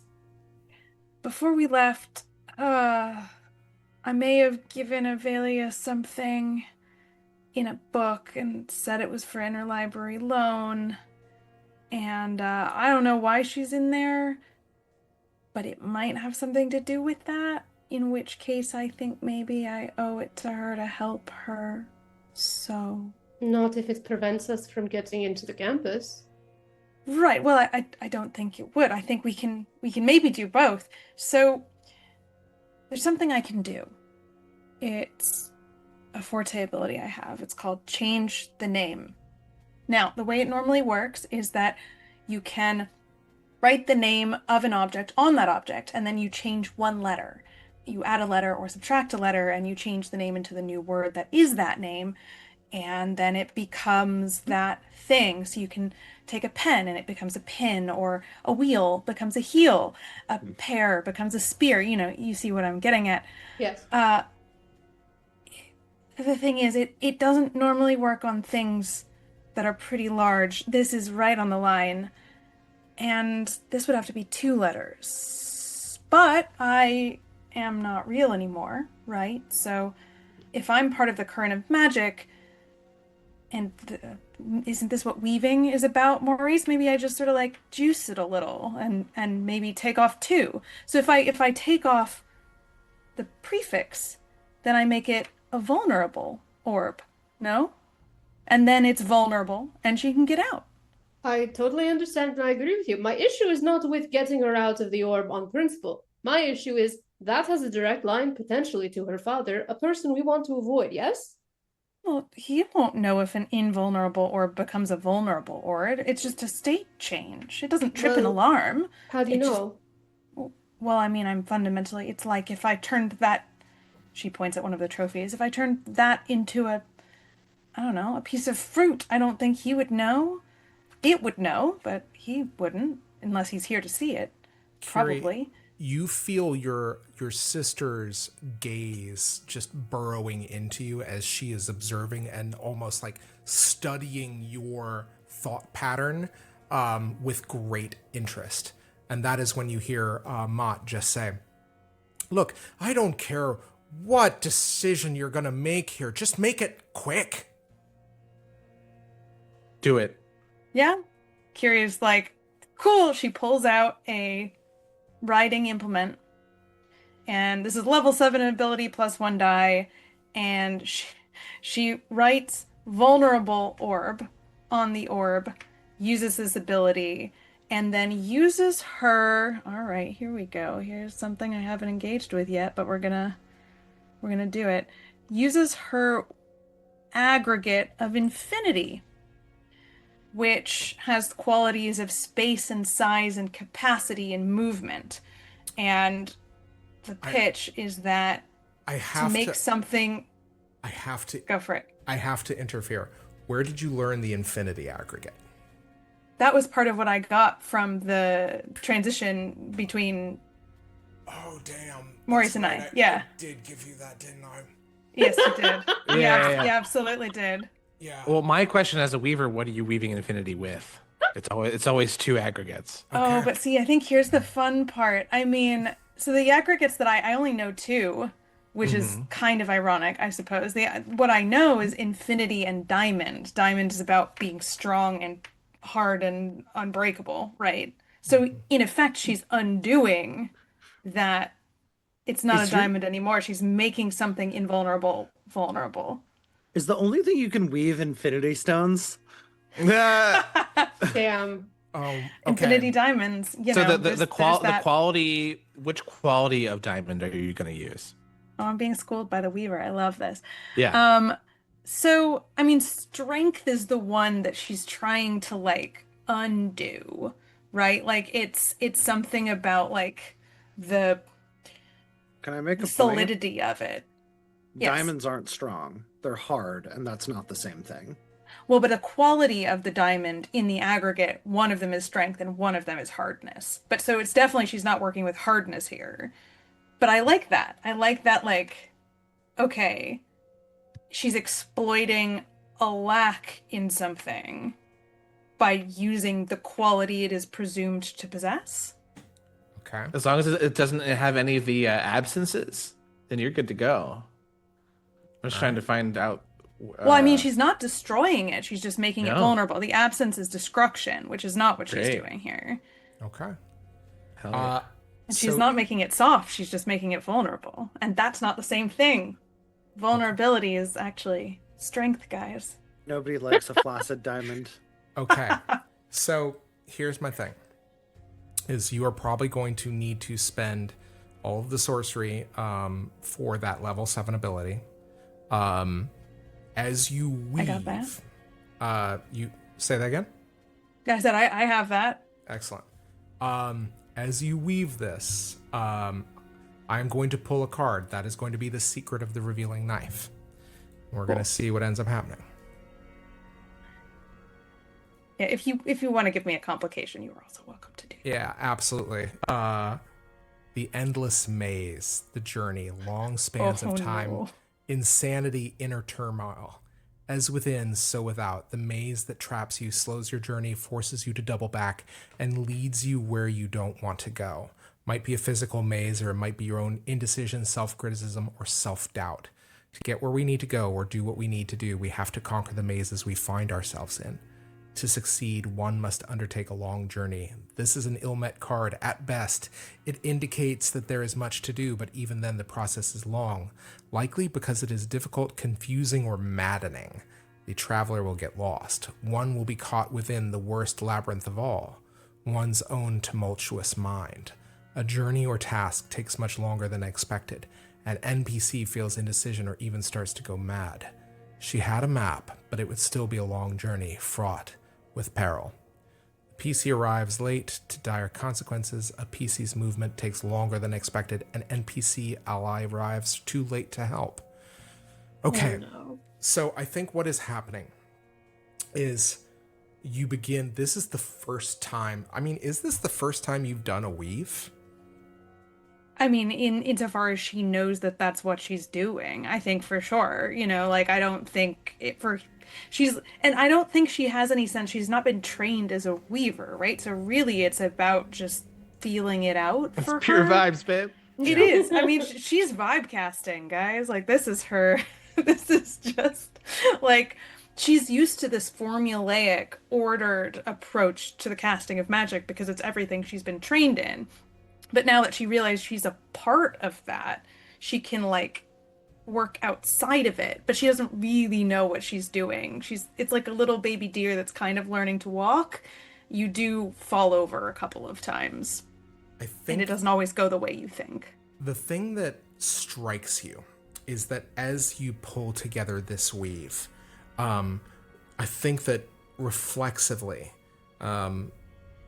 as you pull apart your hands to make the gesture, you begin to see the threads of the aggregates, the weave of magic. And as you pull it apart, you realize that something unique about the infinity aggregate is literally that it goes on and on. In and of itself, it is a macrocosm, or microcosm rather, of reality, of a vast labyrinth. But in this labyrinth is the way of magic, the paths of magic. Insofar as you feel you could, if you could somehow lengthen your reach, that this somatic movement that you do in order to create it could go on and on and on. And all of you outside see Curie pull her hands. You see a vast amount of magical power, and you just see her transfixed in this moment. And first you hear Mott say, "All right, whatever you're doing, you better speed it up." Allegra does a sharp intake of breath, a gasp of kind of wonder as she sees this transpire in between your hands. Even Avelia has stopped pounding on the glass, and you see the light of this power reflected in her irises, in her pupils. And all of you are seeing this vast power. And then you hear all the alarms, any kind of magical alarm that could possibly be in this place go off. You realize that you have alerted King Nine's castle. Oh, who could have predicted this? But who could have foreseen it? But even doing this, eventually the sound, the powerful, kind of klaxon that sounds, in spite of this, it brings you back to yourself. You close your hands, and you see the globe suddenly become not this invulnerable globe, but a vulnerable one. This magical kind of glass or kind of surface becomes just that. It becomes glass. If it was permeable, you could pull her out as though it were a bubble. What do you do? I think with this symphony of magical alarms going off behind Kiri, she turns to the others and goes, well, it's a vulnerable orb. It's vulnerable. You did That's it. great. We have to go. We have to go. Do you know what else is vulnerable? And you see, wreathed in candle flame, a large figure, a commanding presence, a muscular monarch of crime. King Nine, flanked by several guardsmen, one clad in dull armor, and another to his left, hawk-headed patrol. So, I take it you are here to return alone? Or perhaps you are bringing me a thief? And he looks directly at Maud. Which is it, Von Hollingsworth? Well, it's funny you should ask. You know I've been off of work for a time. And did you just see what I did there? That's pretty... I learned that recently. I've been developing my skill set because in order to be a very good librarian, you have to have a lot of magical capacity and capability. Indeed. And as a result, in my travels, I discovered something that I think would be very interesting to you, and so I brought it back to you. Do tell. And he clenches a fist. Okris, Twig, you feel your heart seize in your chest, bringing you to your knee. Point of order. I technically installed an artificial heart at one point, and we never technically removed it. This is true. Does that have helped me at all? I will say I will allow you to make one resist roll. It is going to be very hard. It is going to be a 15, and you are going to need 3 successes. Ugh. I don't know if I can physically do that. You've got +1 from my forte thing. But I don't know about where you're gonna get the second one. Let's see here. What's my little gobbo do? My little roach goblin? Is that... I believe that gives you resistance. This is more of a withstand because you realize as you feel this kind of clench, you realize that what he is doing is he is exploiting the nature of the vessel that he helped craft. Fucking rude. Yeah. I don't think that I can spend enough stuff to succeed with a 15 on 3 dice. Yeah. What if you used your once per thingy? I can succeed on 1. Correct? I'm going to ask you for this case to hold on to it. Okay. Yeah. Right. Hey, fuck it. I got a backup anyways. Okay, cool. You feel that heart, both artificial and whatever has kind of replaced and healed over it, even as the vessel deteriorates. You feel his iron grip seize as you realize he's trying to take one of the biggest guns out of the fight. And he thinks I'm a big gun. At least you are the gun that he knows. That's fair. And he looks to all of you. Oh, Weaver. I'm looking forward to us resuming our game. This is no game. Well, perhaps you may enlighten me as to your true reason for being here. As I flash a glance to everybody else in the group, including Mott and Allegra, is everyone looking frosty? Oh, extremely so. Very quick question, Zach. Yeah. Am I being incapacitated by pain? Absolutely. Is that what is incapacitating me? Yeah, your entire body has seized with pain. However, it sounds like you have something for that. I sure do have a level 1 spell that says no. Okay. So what is that level? I would like to not. I'm not gonna do any. I would like to cast it and pretend that and continue to like crumple in pain. Okay. All right. You do this.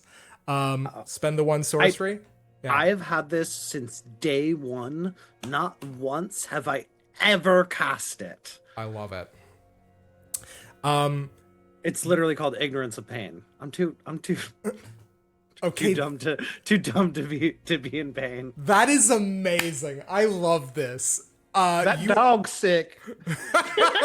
Literally, it just says I am extremely resistant to pain. Physical torture does not weaken my resolve. I can ignore any effect, magical or otherwise, that would use pain to influence me in any way. So I'm really sorry, but I need you to make an interact roll to fake being in excruciating agony. Fine. Well, did you roll for that? I have The not last rolled thing? for it yet. So then you've got a +1 die on your next action, whatever that is, which might be this interact roll. So so I need to roll for the spell. No, you don't need to roll for the spell. Just add its level to your act Level here. 1. Yeah. It's a level 1 spell. Yeah, add 1. Okay, and I am rolling. I'm just gonna blast through all my interaction all at once. So I'm gonna add another 4. Okay. And that is a 6 on the dice for a total of 11. Okay. 11. I will tell you this. If you had failed miserably, it would have been like Paul Rubens in Buffy the Vampire Slayer getting staked. It would have been like, ooh, ah, oh, ow. But because you roll over a 10, I'm going to say that it is passable. He does not pay any additional attention to you. He turns his attention back to Kiriel. So, librarian, be succinct and be truthful. What are you doing in my trophy room? Well, it's simple. I brought you a trophy. She gestures to Okra's twig. And also a game. Oh, do tell. Maurice, is Parthos with us? No, Parthos did not make the trip with us. He's still... Okay. I think Kiri looks to Maurice like, play along, and I hope you're good at this game. I have a wager to place. Do tell.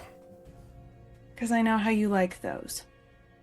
And I figured you wouldn't keep me in your employ if I didn't challenge you from time to time, so here we are. My friend here, the Weaver, as you know, is great at Spider's game. I hope he has improved. He'll play you for a price. Oh, We win. You let us take your daughter with us. And I'm going to exit through the inner library alone, and you are going to ask no further questions. I have to applaud your bravery. Or stupidity. I am inclined to take your wager, but what do I gain if you lose? What do you want? A good question. And he looks at you and his eyes flash with an indigo light. I see the true making of you now. Let me look a little deeper. And you see those same eyes flash blue, and you feel your mind being invaded as he looks for additional leverage.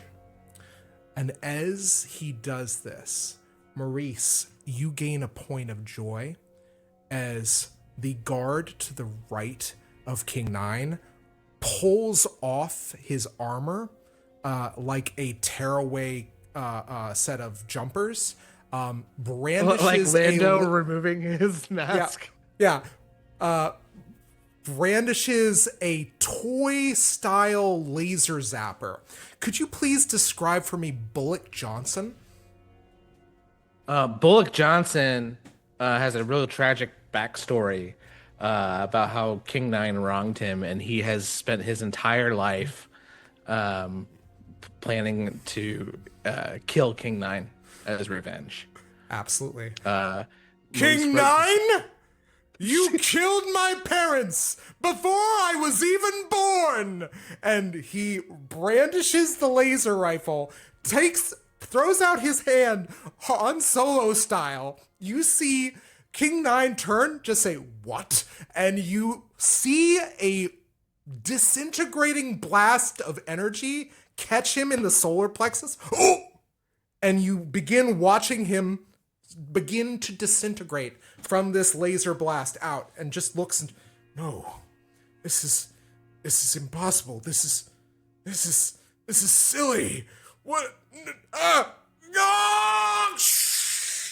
you see the candle flame go out, and literally every one of King Nine's guards look at him in shock at the pile of ash that has now kind of reached the bottom of the floor.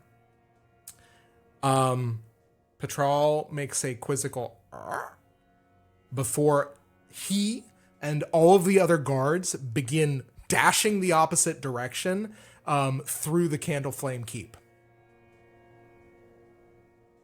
I really think we should leave.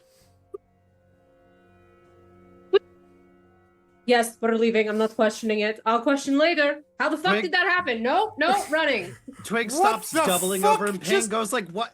What? What the fuck just happened? Bullock, I love you. You're perfect. I must away! And We have you to take that man with us. you see him jump out of a stained glass window in the middle of the trophy room, not realizing where one had not been before.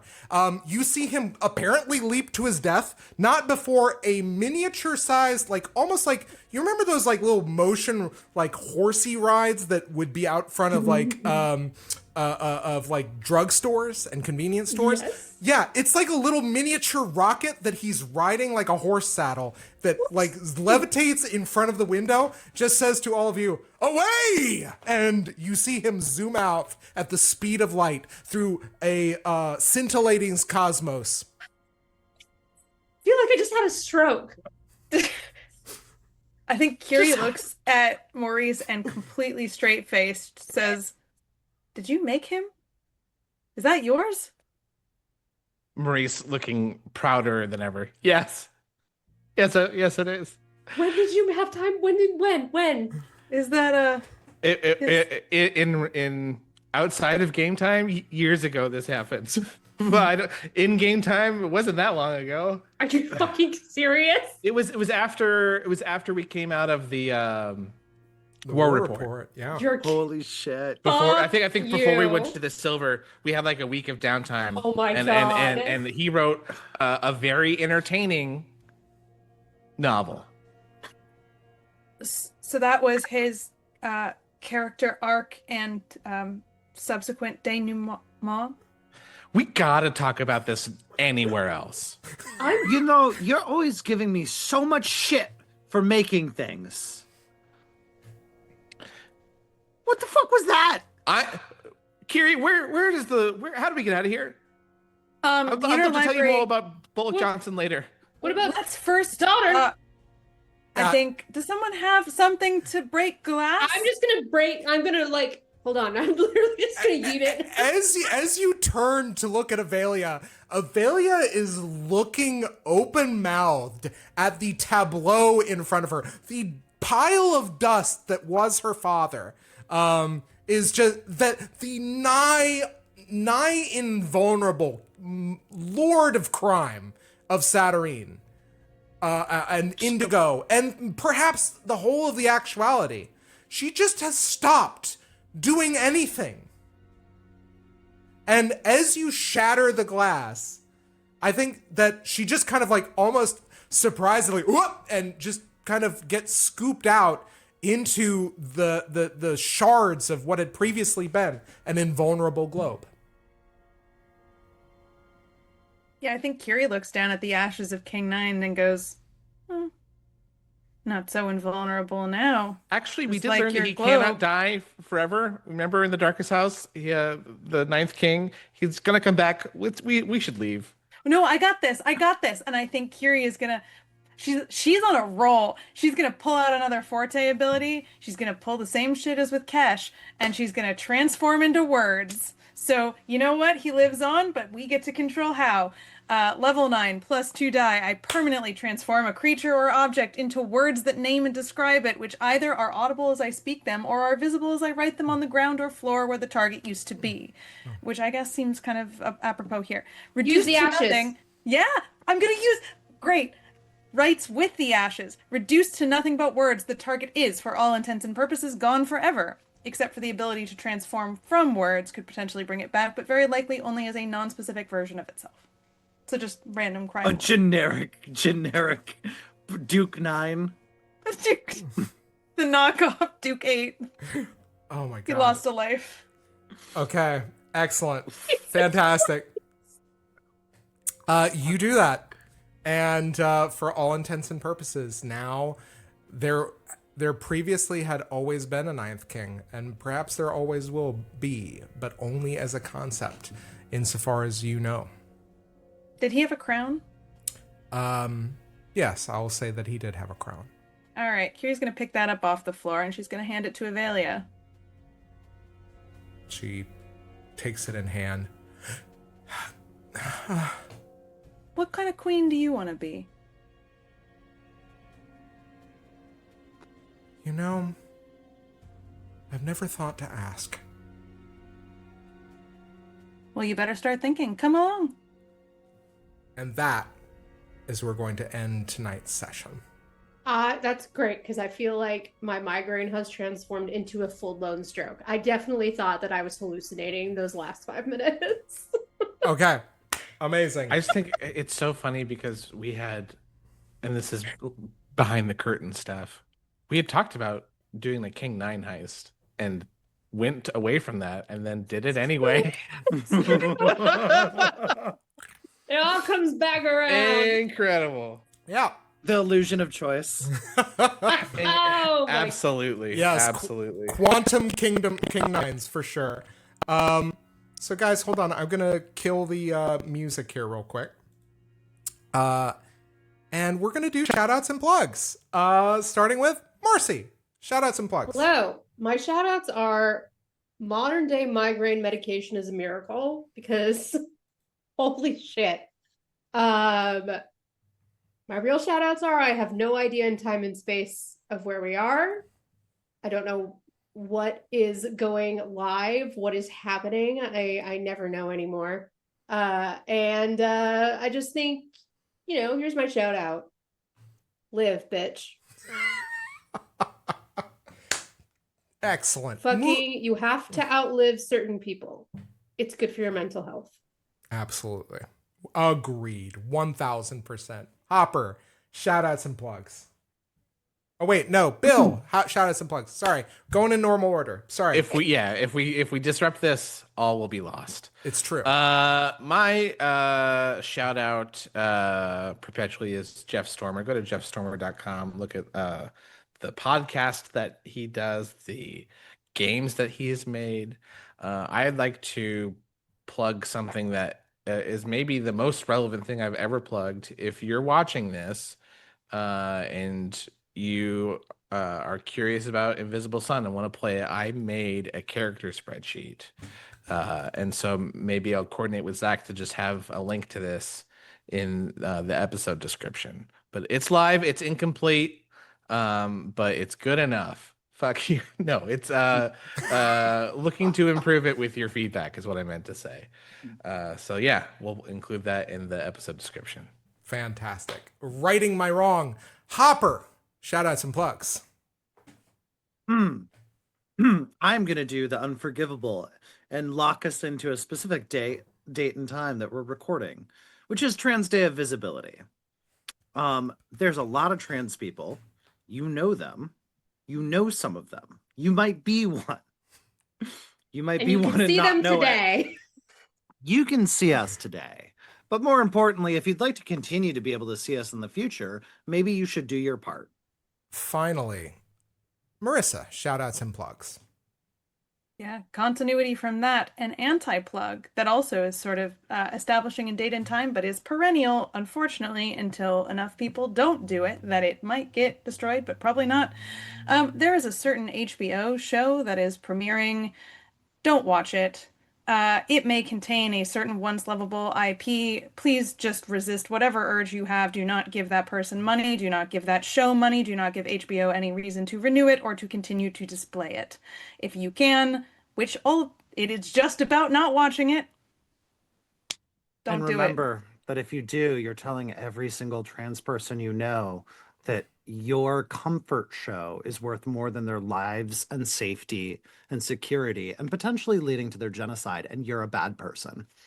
Yeah, don't do it. And also, you're literally watch anything else. A rat anti-Semitic bitch, and that ain't cool. Yeah, so no excuses, no, oh, I just love it, oh, I remember the nostalgia, none of that. We're past this. There's so much more worthy television and books and film to watch. Don't do that. On the other side, a thing I can plug, my GDC talk that I gave at GDC a few weeks ago, which also locates us in time. It is called The Digital Red Pen. It's about game editing and why your game should have an editor. If you want to know more about that, go watch my talk. And/or if you ever think you need a game editor, hello, here's one. You're welcome to say hi at any point. So yeah, editorial craft forever. And that's all for me. More than anything else as well, just take also with you this message, which is be kind to yourselves, be kind to each other, be kind to the ones you love, take care of them, support them, and finally, may the invisible sun shine on you all. Thank you, and good night, everybody.